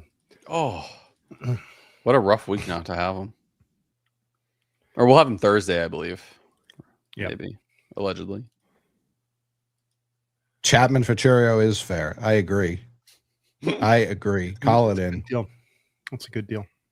Here we go. Who's the guy they signed today? 7-year, $31 million deal. Laura. Do they have Anthopoulos running the show in Milwaukee now? I haven't seen. Well, they did it with Cooper Pratt earlier. Like they're kind of Yeah. getting pretty aggressive on that front. And like Cooper Pratt entering the year, I think he was 52 on BA. Franklin Arias was like 48. But It'd be insane to give Franklin Arias. I think people would be like furious if they signed Franklin Arias. 100%. But even like, if it was to like $28 million, they'd be like, "What the fuck are you doing?" Like, why? the question is like, is that more like preparing for the lockout, or is this the Brewers learning to exist in a different way as a small market team? I think they're absolutely assuming that there's going to be a cap and floor and are trying to operate within that ahead of time. I mean, I also like these sorts of deals make sense for the team pretty much regardless. Yeah. But I feel like they make more sense from a team building perspective for teams like Milwaukee than they would for the Red Sox. Cause like, you know, for Milwaukee, the risk reward scenario of, you know, this player turns into like one of the great values in the league is worth it. Whereas for the Red Sox, it's probably, in most cases, it's probably makes more sense. Not like the Roman Anthony level of prospect. I know he's not, that doesn't look great this second, but like number 1 overall type prospects. I'm not talking about that stuff, but for the Red Sox, it's for this level of prospect, it's probably better for them to let it play out to see if they are first division caliber, like big market type players, because you don't want to clog your roster or your 40 man with, you know, owing $30 million here, $40 million there to guys that don't cut it for that caliber of team. Now, Milwaukee is also at this point basically a first division, like that they're more successful than the Red Sox. So the comparison doesn't work exactly, but I think from a market standpoint, it does make sense. I think it makes sense for both because it's like, yeah, all right, this guy makes $30 million and he stinks. Cut him. Like that's how they should operate. We know they don't. But for the Red Sox, if it works, then yeah, we have all the surplus money to go make a bigger signing. Theoretically, they just haven't really operated that way, which is frustrating. That's why the Christian Campbell stuff, while it upsets me personally and inside how I feel, I just never, I have a hard time losing like sleep over it. I lose more sleep over the process that led to your issues with Devers and all that when you forced him into the opening day lineup when you could have just played Bregman at second and Devers at third base. And who knows? The whole story probably goes differently. Maybe that team last year makes a run that they're going to trade Devers regardless. More likely than not. But who knows? Maybe you get through that season before any of that blows up, or you simply just don't agree to a deal and are willing to take a worser return just simply to say, get the fuck off our team and get out of the organization because John Henry got bodied by him. They were shopping him during spring training. Like that is the reality. They were calling teams, they were feeling it out. But like a lot of those rumored like Braves packages like come to mind. Like that's where like And, if Kyle Harrison was here, obviously it's a different convo. I'm not going to flex that because I wasn't a Kyle Harrison guy. But, maybe that Braves trade gives that team last year a much different opportunity to keep winning. But see, like I see giving young kids money just creates egos. Like Christian Campbell's the opposite. Like anyone who talks about Christian Campbell has never viewed him in that light. He's like one of the more he could benefit from having an ego. Yeah, like he's maybe lacking in that department more than anything else. Well, you see where this conversation, like you see where that mentality goes to. So we can't give young kids money because they don't know how to handle it and haven't proven anything. Also, when the 31 or 32-year-old hits free agency, we can't give that guy money. Exactly. Because they're too old, and frankly, their aging curve is just not what we're looking for. So what we actually can't do is give anybody money, because very few people reach free agency from like ages 25 to 29. Like that's why Bryce Harper and those type of guys and Juan Soto are so special as free agent cases, because you get a half decade of the heart of their prime that you don't get with most people who reach free agency. So yeah, you can pay young people. The Roman Anthony thing will probably work out just fine for the Red Sox. You should pay. You're probably better off paying the young people than you are the old people, if we're being honest. Take those chances. That works out really well. Yeah, I don't have an ounce. Like the Roman Anthony, being concerned about Roman Anthony long term, I don't think has ever entered my mind. No, but I'm not going to be like, I'm not going to be totally I know the chat's being like flippant about it, but I'm not going to be totally dismissive, because like, again, the conversation on Roman Anthony entering this year was, could he compete MVP for the most valuable player award? So I'm also not panicking necessarily. I'm not bailing on Roman Anthony, but if people want to be like a little bit frustrated and be like, hey, this isn't what this was supposed to be. I do get that. Like, he was supposed to be a not generational. Let me step back. He was supposed to be a star level player.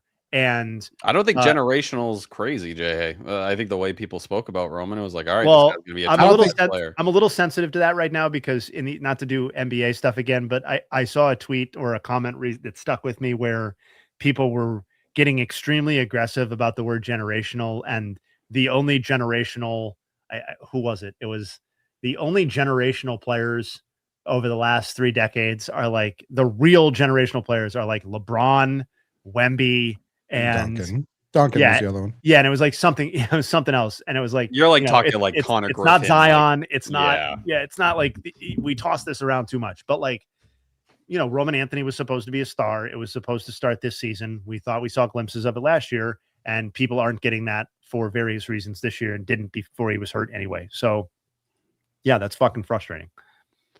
Costas wasn't a borderline top guy. He was a top 30 prospect in the sport. Delbick wasn't a top prospect. He is someone who should be thrown in the other category. Don't group him in because he was around when the organization had nothing in terms of minor league talent. Meyer also was not borderline. Meyer was a top 10 prospect. Yeah, a good time. I would go as far to say, if you were a second round pick, you could never have been considered generational.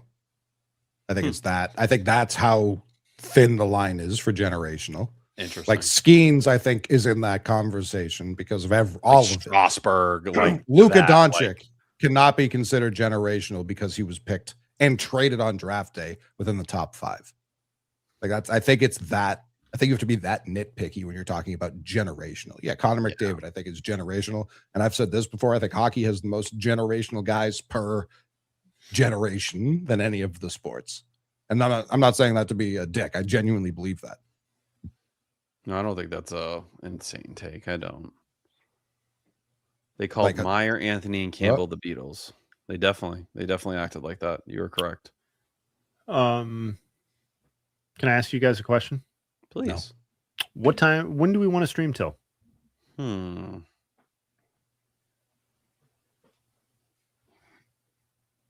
We got pod in the morning. We got a little BID. We got section 10 tomorrow too. I've had a fun time tonight. It's been great. I've had a wonderful time.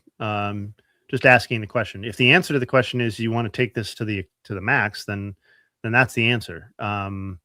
but don't want to overtax people if we don't want to do that. The end of this Braves White Sox game. Should we pick a game and call it the end of that? Buddy, that is you read my mind. That is exactly the game I was looking at. Beautiful. This is gonna go 17 innings now. I clicked on. I was like 4-4. I was like, yep. Then that's our fate. I'll commit to the end of the Braves White Sox game. MLB Network has stopped showing it, man. Let me switch to MLB TV. Oh, Nick Kurtz, man, please. Generational NFL players the last 20 years.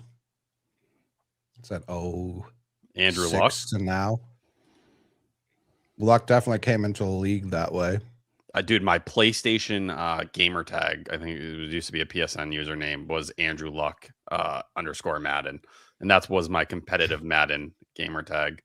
Nick Kurtz just went deep, bro. Oh my He'll God. do that. Oh, He will do that. I He don't know is, if Buck. told me. I don't know if Burrow was generational. I really don't. Coming off that college run, though. Right, man. the 1 year. But like the hype at that time for Joe Burrow was like, I'm not debating. when you're that, getting but Tom Brady comps, bro, it's like Trevor Lawrence was getting that when he was in high school. That's the difference. Tua, the tank for Tua movement. Are you fucking kidding me? Right. Yeah. I don't know that Joe Burrow had the most generational hype in his own draft class. Like, that's what I mean. Like, there was no question with Andrew Luck. There was no question with Trevor Lawrence. Yeah. Quarterbacks have a little bit of the number one pick in the NBA draft thing where there is like a weird leveling up or bet people so badly want to find the next generational guy, that guy that people unfairly get categorized into that pretty regularly. Yeah, like Burrow's closer, even if I like him as a prospect more, he's closer to Mendoza than he is Trevor Lawrence and Andrew Luck. Like Myles Garrett, generational.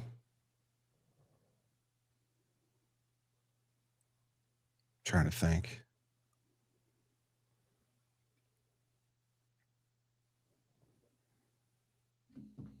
It's not a long list. Cam. Definitely not Aaron Rodgers. Cam over Rodgers? Cam was 1-1. In terms of how they're viewed long term? No, I'm saying at like the time of their draft. Yeah. Yeah. Saquon, I think, is a good one. Saquon definitely got that tag as a running back. Yeah, Caleb Williams is a step below. I agree. Yeah, hockey has them seemingly every 3 years. It seems like we just got two back-to-back with Celebrini and Bedard.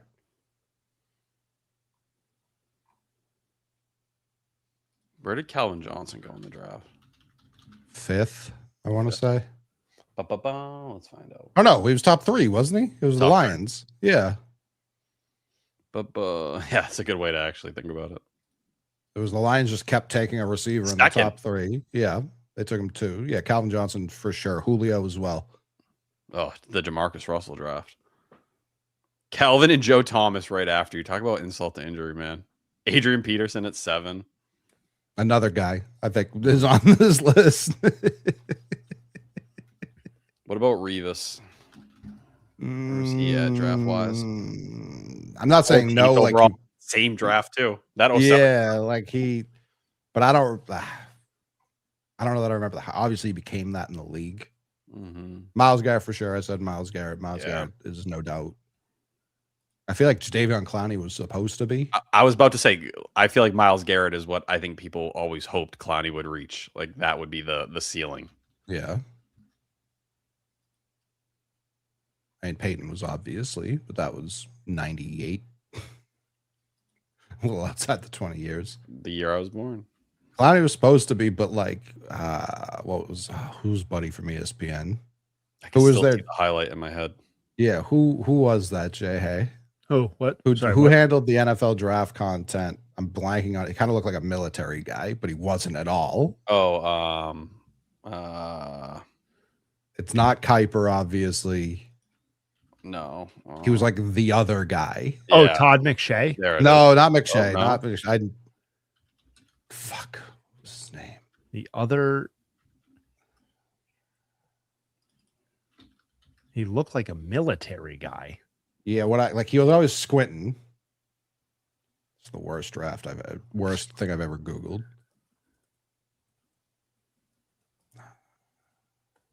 What does he do now, Coley? Do you know? He'll just sometimes randomly pop up on Twitter with a take. I don't know if he works for anyone. Merrill Hodge, thank you. Garrett. Oh, Merrill okay. Hodge. Okay. Merrill Hodge famously with the Clowney draft was like, don't see it. Oh, Hodge had a crazy quarterback team. Or I guess Mayock too. Mayock was like that as well. Mayock was like, give me buddy who went to the Bear, Khalil Mack. Yeah, I think Hodge hated Drake May, right? Or did he like him? Yeah, Drake May is the kind of player that will get you fired if you draft him. Yeah, he'll still shoot. He has a couple famous calls where like no one else was right, but he was in real time. But he's had some bad ones.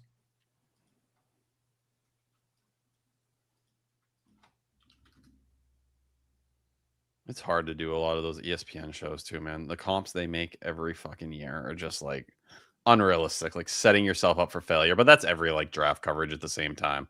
Like even MLB, like while I think the presentation and the improvements have been fucking awesome in recent years, it's like, come on, man. Like these guys, you're not even giving most of them a shot. They have They're like righty, northeast, ooh, outfielder, Mike Trout. I'm gonna go with a Mike Trout comp here. It's like, all right, guys, please. There was if you want to see outrageous pre-draft comps, look at this upcoming NBA draft.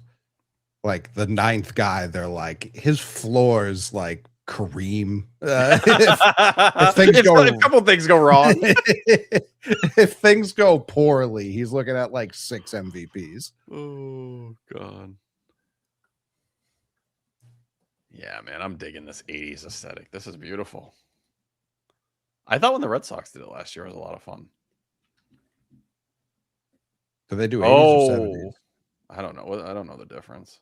I'm gonna be real with you. Matt Olson, who has the 9th longest consecutive game streak of all time right now. I don't know why, but I appreciate that a fuck ton.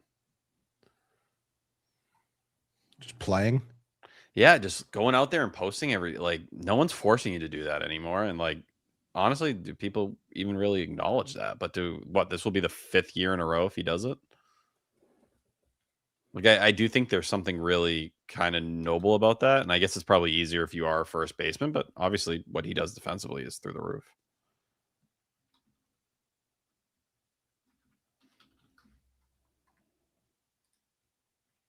What's his career WAR at? 42 through 11 years.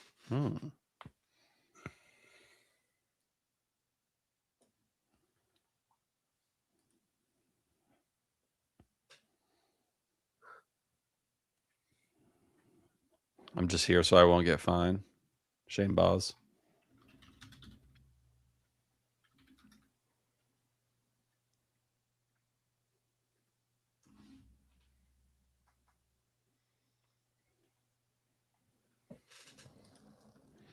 Who's the first NFL NBA prospect that comes to mind you guys were wrong about? Justin Blackman would be mine. I'll just tell you right off rip. That dude gave no fucks about football. I was also a Brandon Whedon guy simply because he played. That was baseball. dumb. I mean, yeah, I was like 30 years old. I was like, this guy's 30 years old. I was like, get him in obviously dumb in real time. Oklahoma State Tyler, I respect it. Listen, I was just like, this guy's a baseball player, man. Look at him. He went back to college. He figured it out. I was like, this is sick. Fucking worst thing you ever saw in your entire life. Yeah, that's bad. I knew quickly I had to move on from the sport of football. That was actually when they decided to release me. I'm trying to think, like, really anytime the Patriots take a receiver, I believe it'll work that time. You were a N'Keal Harry guy? It was more just like I had such a belief in Tom at that point where it was like this, like he was athletic at Arizona and he was big. So I was like, I don't really trust the pack 10, 12, 16, whatever the pack's at that point. But I don't know, he's an athlete. And then he just wasn't. or Arizona State, excuse me, not Arizona.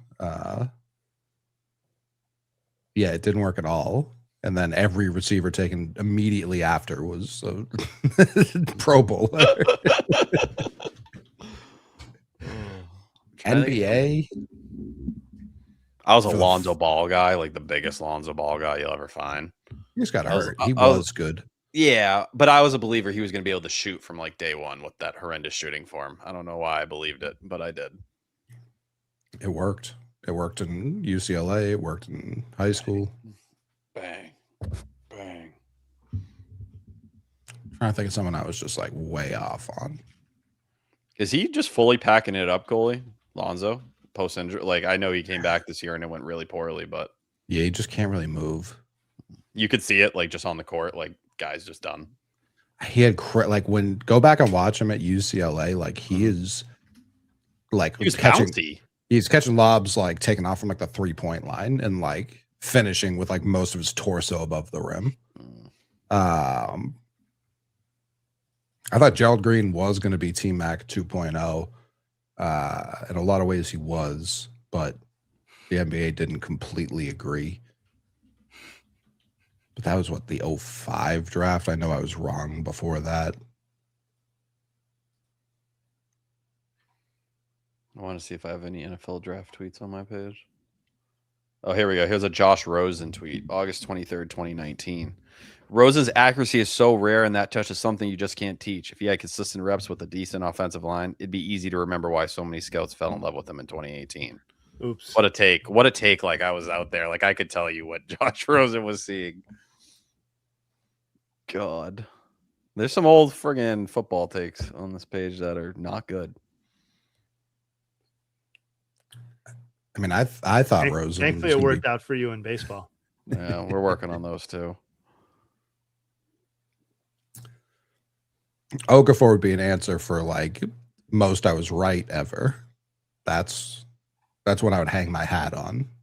Like, I remember with Josh Rosen, people were like, his parents are surgeons. I was like, he's going to be fine. I was like, what does that mean? What do you mean by that? Like, when a narrative forms that I think is just wholly idiotic, I will usually just start railing against it without like really even caring about the person. So like when they said like Josh Rosen grew up rich, so he's not going to be good, like I just thought that was the stupidest fucking thing I'd ever heard. And I still don't think that's why he was bad. Like, yeah. I don't know that was the issue.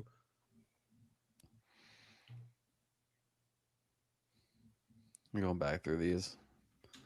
Harry Giles, like basketball's tough too, because you'll see like a sophomore windmilling from the free throw line. And you're like, well, that's a guy. And that was Harry Giles before both of his legs fell off before he even got to Duke, and he still went in the lottery. Or who's 19th. the social media kid that everybody hates? Tyler Milliken.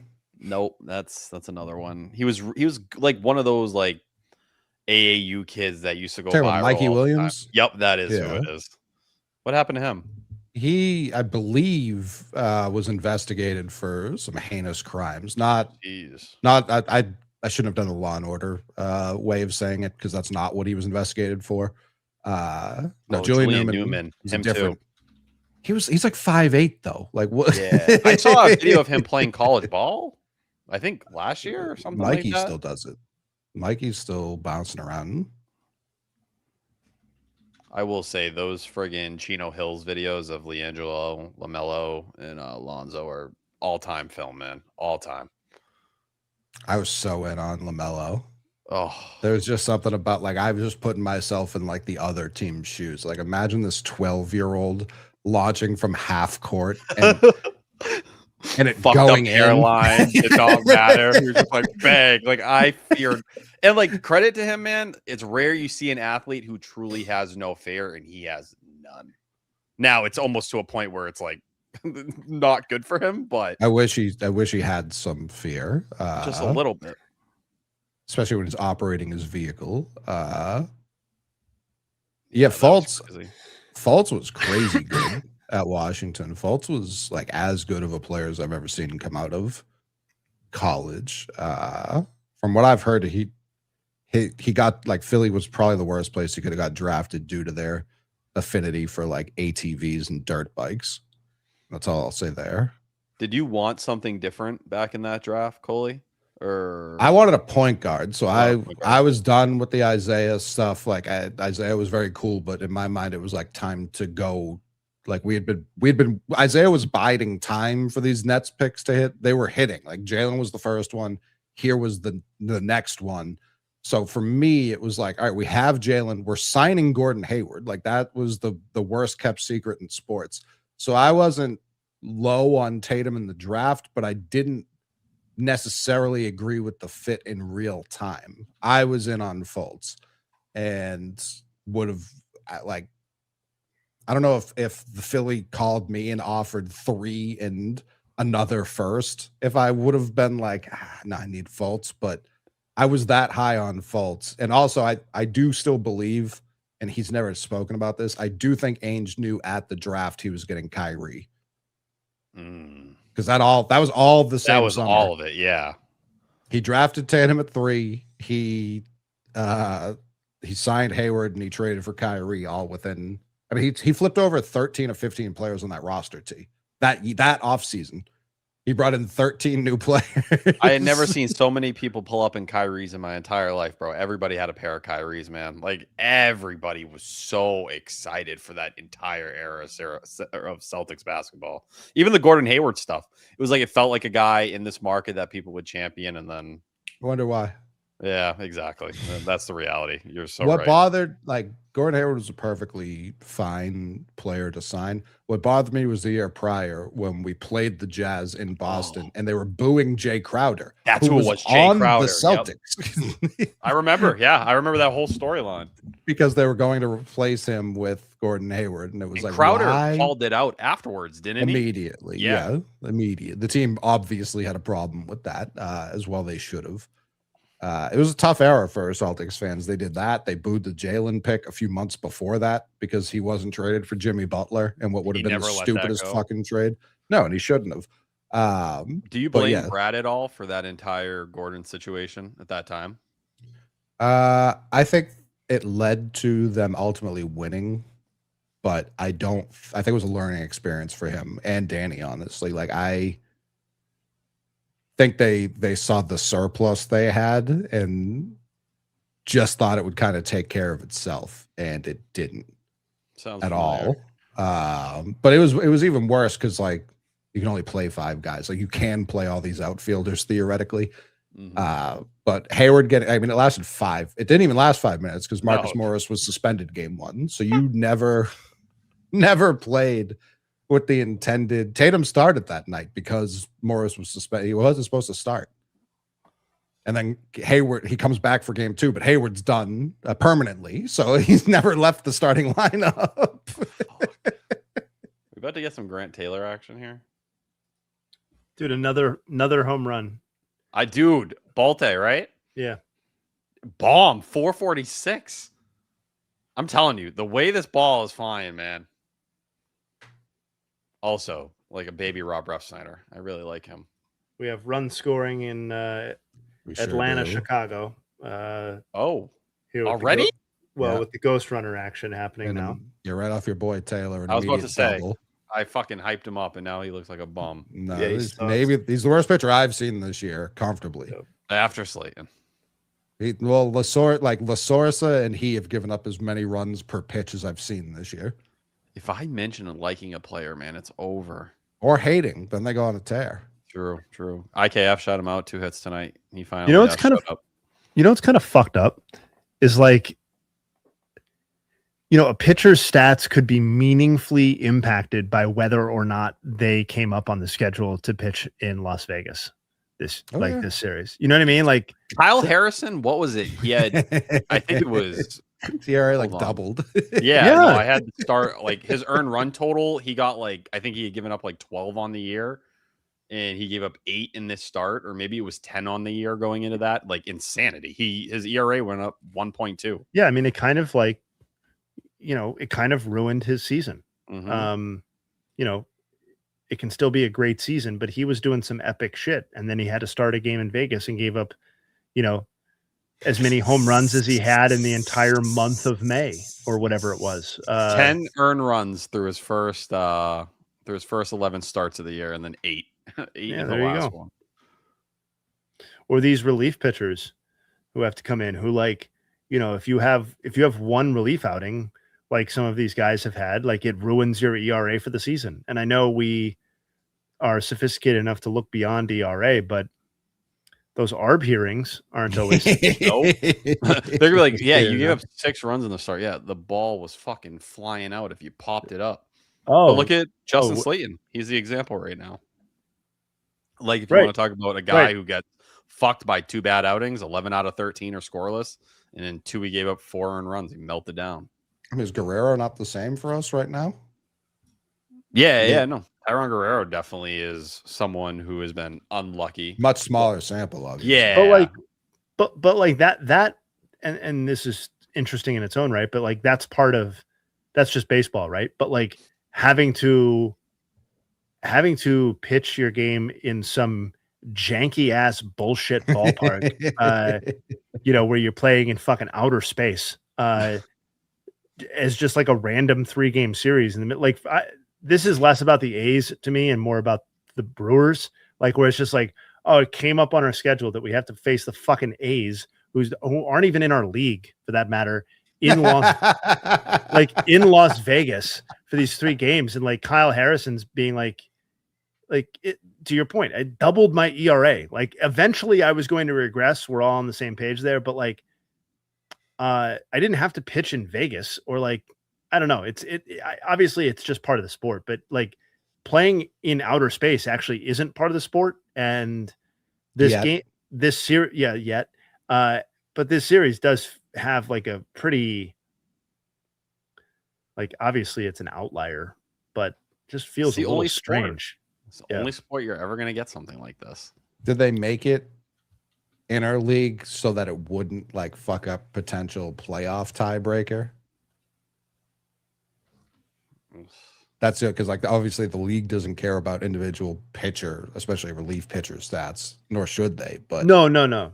It seems like they, because like someone, Brett said, how many runs would the Red Sox score in Vegas? Like not a lot. Like the atmosphere isn't their issue. Durbin's going deep. I promise you. Those fucking flyouts you see at Fenway where they're like 5 feet short of the wall. That's clear in that ballpark. Caleb Durbin hitting a home run off of a non-position player in Vegas would cause them to cancel the move. That alone, they'd be like, we can't have this. This is worse than steroids. Let me see. A's new ballpark dimensions. Let me see this puppy. I hate seeing those rendered pictures that like never look like actual real life. Let me see. They just look like a GTA 6 trailer. Will the White Sox extend tonight's Just the Nuts, or will this be the conclusion? By the way, the graphics on the White Sox broadcast are they're so good. And what I just read the upcoming or the lineup, and when I saw Jay Gonzalez, because of the retro look, I was like, Juan Gonzalez is batting in this inning. You see who's after that? Yeah, it's Mydroth and Montgomery. The Red Sox my God! Oh, the crochet walk off. Holy fuck. Yeah, I found out about the Dunkin' meal deal change when I opened my app today. It was a day ruiner for certain.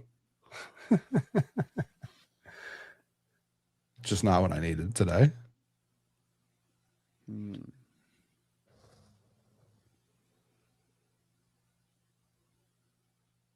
You guys Keurig guys? I have one, but it's not like I don't use it. I need like pot, or what do you call them? Those little containers? Weed? No, not weed. The little pot. The Wana. No, the fucking. I need good recommendations for the Keurig, whatever you call those little fucking miniature cups. Yeah, pods. K cups. Yeah, K cups. No free. I've been on the Starbucks ones recently, and they taste like dog water. Wow. I don't know if they're good. There goes our Starbucks. Honestly, they make reusable ones that you can put your own grounds into. I would suggest you do that. I want something that makes my heart hurt. Okay. Like whatever espresso or like cool shit you have, I'm willing to do it. When I was working at Barstool and had to go into the office, that was like first time I'd been in the city in a while, and I would stop at Grand Central sometimes when I was like extra tired going home, because I would take the train and then I would drive or whatever, and I would get one of those like cold brew things, and I wasn't paying attention the first couple of times that I got it, and it was like the concentrate that you're supposed to obviously spread it out over a number of consumptions. So I'm sitting on the train going home, and I'm like drinking this thing. I'm like, God damn, this is like I can feel the hair on my chest growing, in real time. And I would just get the worst stomach aches. I would get like, I'd be like, what am I afterwards? I'd be like, what am I doing? Like, whether I'm awake or not, like, I'd rather just be asleep. Like, if I need this to stay awake, what am I doing? I'm like in the train. Like, I'm like, oh, like I'm perspiring. I'm like, oh my God, Shitting on the train's crazy, Jay. That is no. That's not what he said. No. Now you're Okay. just adding Sorry. things. Sorry. No, We're talking stomach ache. No, that is laying crazy. down. Like, that is crazy. I don't recall ever doing that. But like getting like just the worst goddamn stomach aches where you can feel this cold brew concentrate just like beating the shit out of your stomach lining. that'll do it for sure. That's unbelievable though. I'm sure that has to happen to like 1,000 people a day. I would imagine. Yeah, just getting totally punked by. They should make the concentrate like the largest word on the bottle. Yeah, like, this is 8 servings, huh? All right. There are still people who would drink it that way. There are those coffee freaks out there. No question. Give me the Chase Mydroth to run bomb. The Bray Montgomery would be cooler, but it doesn't serve my narratives. Wow. That's what we're here for. I didn't say Kai. Let's Excuse not talk about me saying worser. I heard that too. No, you didn't. I mean, we all say it. I mean, it's a lot of talking. It's a lot of talking. It is. I've had to expand my vocab, man. I got like 30 words I use, and I just use them in different orders pretty regularly. I need to start reading more. Just things that aren't Cool. baseball stats. All the cool kids read. Shit on the train or at a girl's house the first time you're there. Shit on the train. Man, there's way worse things that happen on a train. I'm fine with either. I've never had like any stigma around that. I understand there is one, but I like when you gotta go, you gotta go. Yeah. On the train, man, like there's not even available bathrooms. Like sometimes it just comes to it. I watched you know what? I probably shouldn't repeat that. Okay. Nice. There was a time at Fenway when I was like 16 or 17 years old where this lady after a Red Sox game, she had her baby on the train. Was like gave birth, or she was holding her baby? She was holding it. And Okay. I guess I was like talking loud or some shit, man. Like, I don't know. It was like late. It was after a baseball game. And she was like, she just turned to me and it was like 6 people on the train. She was like, can you shut the fuck up? My baby's trying to sleep. And it was like one of those moments where I was like, I'm sorry. I was like, I didn't know. Wow. Like, shut the fuck up is aggressive. dude, like she fried me in front of everyone. And I was like, all right. Like, dang. Like, I was like, my fault. Like, you want me to apologize to your kid? Like, the baby was like, couldn't have been more than 2 months old. Fresh out the womb. Sure it was. It looked young, man. It I think you don't know what a 2-month-old looks like. That's fair. Braden Montgomery. No way. Braden Montgomery. No way. He did it. No way. No way. Oh, what a debut. Holy fuck. What a cool moment. Craig finds a way to lose even things he wins. He just smashed his head off the desk at Fenway. He's like, you gotta be fucking kidding me, man. Why me? They're taking the Mike Grootman trade away from him.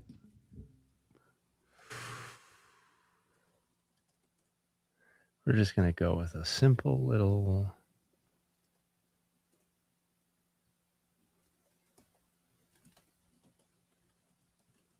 Listen, I love Crochet. I would obviously, I don't want to like undo that, but I do want Craig gone. So if this adds to that, I will help with that narrative. I saw people having this out on Twitter because honestly, the Craig Breslow discourse on Twitter right now is sickening. Not because people are wrong for calling him fired, but like the weird group that is like trying to justify like what has gone wrong this year and take any blame and say, oh, it's not his fault. It's simply the players, when he has a heavy hand in a lot of player reactions in that way. But going back, it felt like Marcelo Meyer was the name in that trade that was louder than Braden Montgomery. I wonder what Christian Campbell was too, like where those conversations were. I would have lost my mind if they traded Christian Campbell. Me too. That deal. And like, that's the thing. Mind. I'm on record. I know I said it during a pod and a lot of people didn't like it, but I would have traded Meyer. I wanted to move him instead of Teal. That was my take at the time. Not that Teal has been healthy, but yeah. That would have been...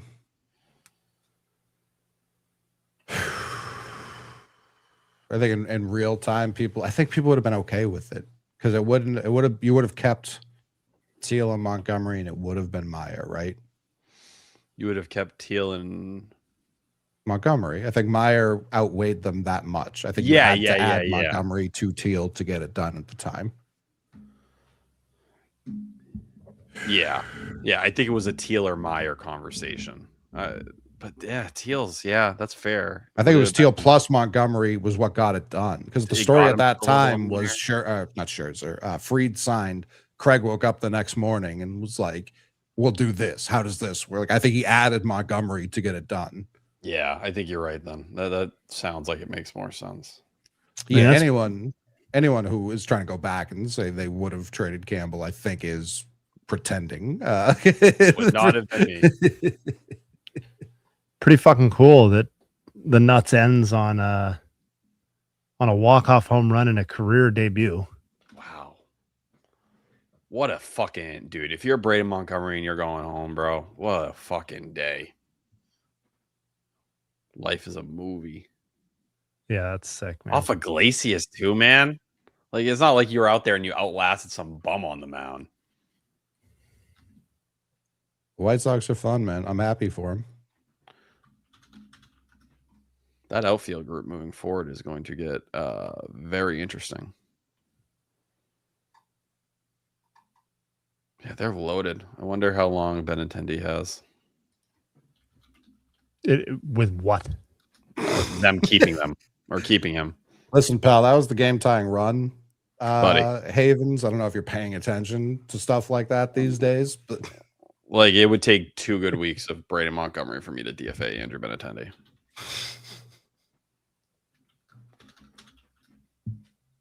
Because so far, Gonzalez has looked really good, right? I saw his homer. Obviously, that whole magic struck out looking tonight. Hey. Benny Biceps is on death's door. 136 OPS plus. Let's not overreact to 7 games. But if that's the case, when Murakami comes back, I know what I'm doing.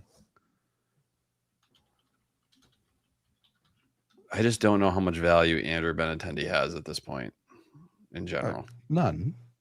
No, but if fucking Alex Verdugo and Nick Castellanos were getting jobs, Benintendi will get a shot somewhere else. Oh, for sure. I think just treat him like a platoon. Hope for the best. What's his splits in 26? How's he hitting righties? Boom. 740 OPS against righties. We'll send you out there, buddy. 483 OPS against lefties.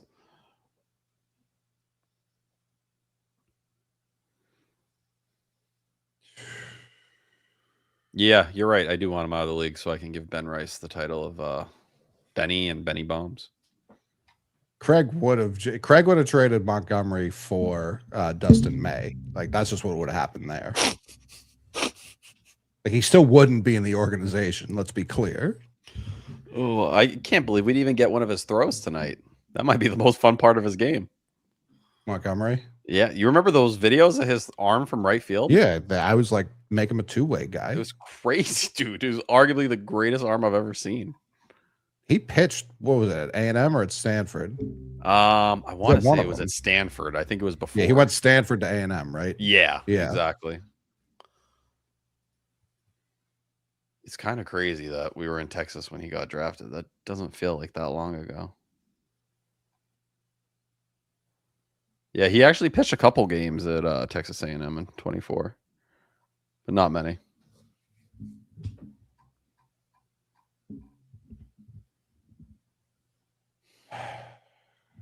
Yeah, no, there's not going to be a clearer sign that Craig's not the guy than trading for Crochet, that part working, and it's still being like not a decisive victory. Well, it's tough too when there's an entire athletic article talking about how one of his assistants is the guy that got the trade talks going again after both sides were seemingly done with them. Shout out Mike Grootman. I'll give that to Heim. That's his guy. I do wonder, man. He is a big analytics guy. How much they like him inside those doors. He's part of the inner circle. Him, Taylor Smith, that whole little crew.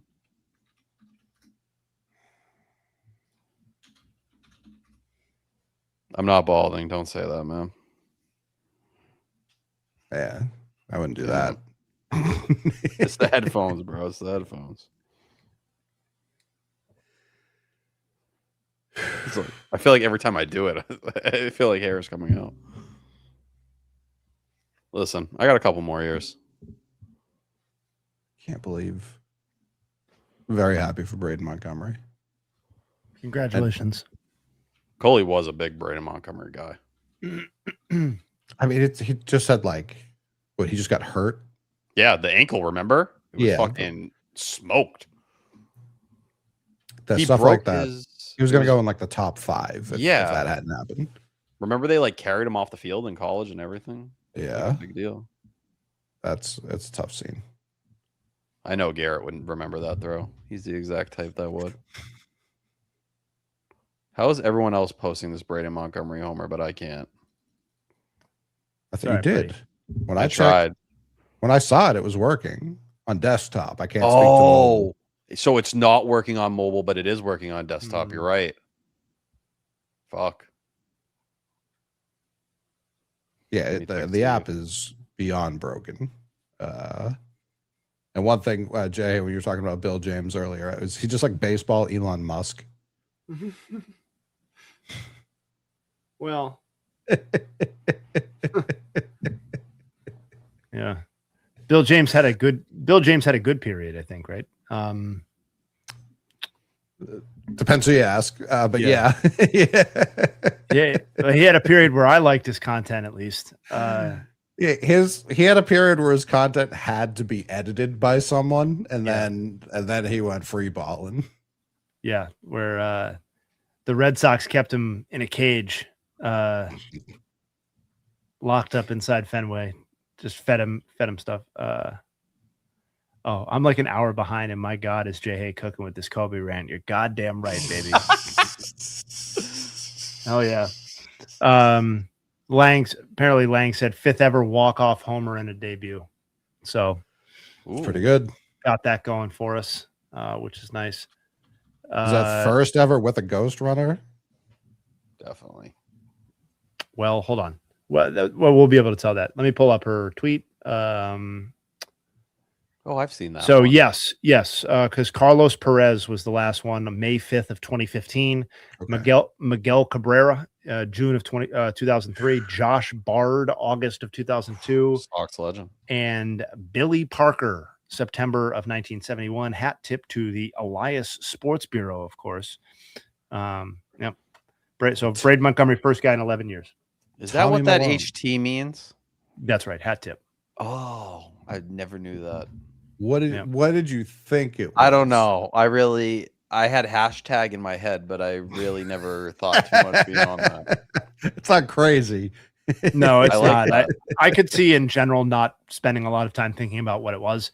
It bothers me, not the hat tip Elias Sports, because that's the proper way to use it, but like it's a great way for people to just take other people's information and get Sure. all of the engagement off of it. As opposed to, there's this button called the retweet fucking button that nobody likes to use because all the engagement goes to that person. But, if somebody's come up with something really cool, you could just do that. You could even quote tweet it if you wanted to add on top of it. Right. You know what I mean? Like there are ways, they've built ways to do that. No, That's not even a hat tip. That's via. That would Yep. be via that person. Right. But no, instead it's I'm going to take this very cool piece of information, then I'm going to say hat tip your account in my tweet so that you get 3 followers off of it and I get 1.5 million impressions. Beautiful website.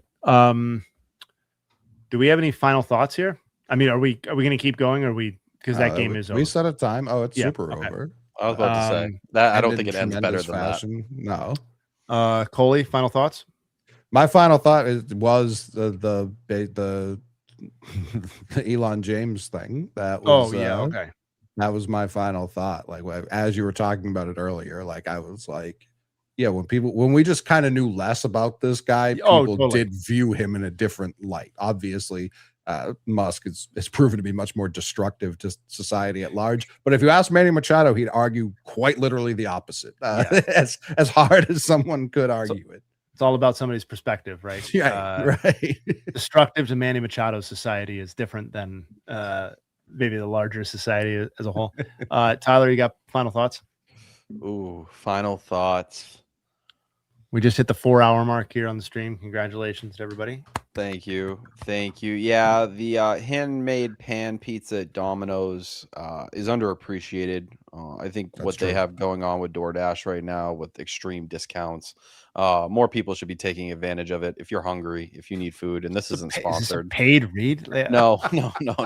But as someone who used to eat By at 2 these companies. hours, Jose didn't send me this email. What is this? as someone who used to eat at very late hours, I hope there's others out there that have room to eat like that and enjoy it on a night like this, because I certainly am not one of them. What was that? That was like Wayne's World. That was insane. I thought so you did that whole spiel on the pizza, but you're not going to have any and can't have any. What is that? It's lifestyle because changes. Lifestyle changes. Okay. Yep. So In all reality, I'm just really hungry, and I know I thinking about can't it, eat yeah. at this time of night. That's fair. Yeah, I'm undergoing no lifestyle changes. I'm probably going to go have a big old bowl of Cinnamon Toast Crunch is what I'm going to do. Right. I know. Sorry about that, buddy. But we will be back for Baseball is Dead tomorrow, sometime in the afternoon. It'll be released. You guys have Section 10? Oh, yeah. Yeah. There we go. And then we are back on Thursday with another BID and another episode of The Feud. This has been great. It's been great.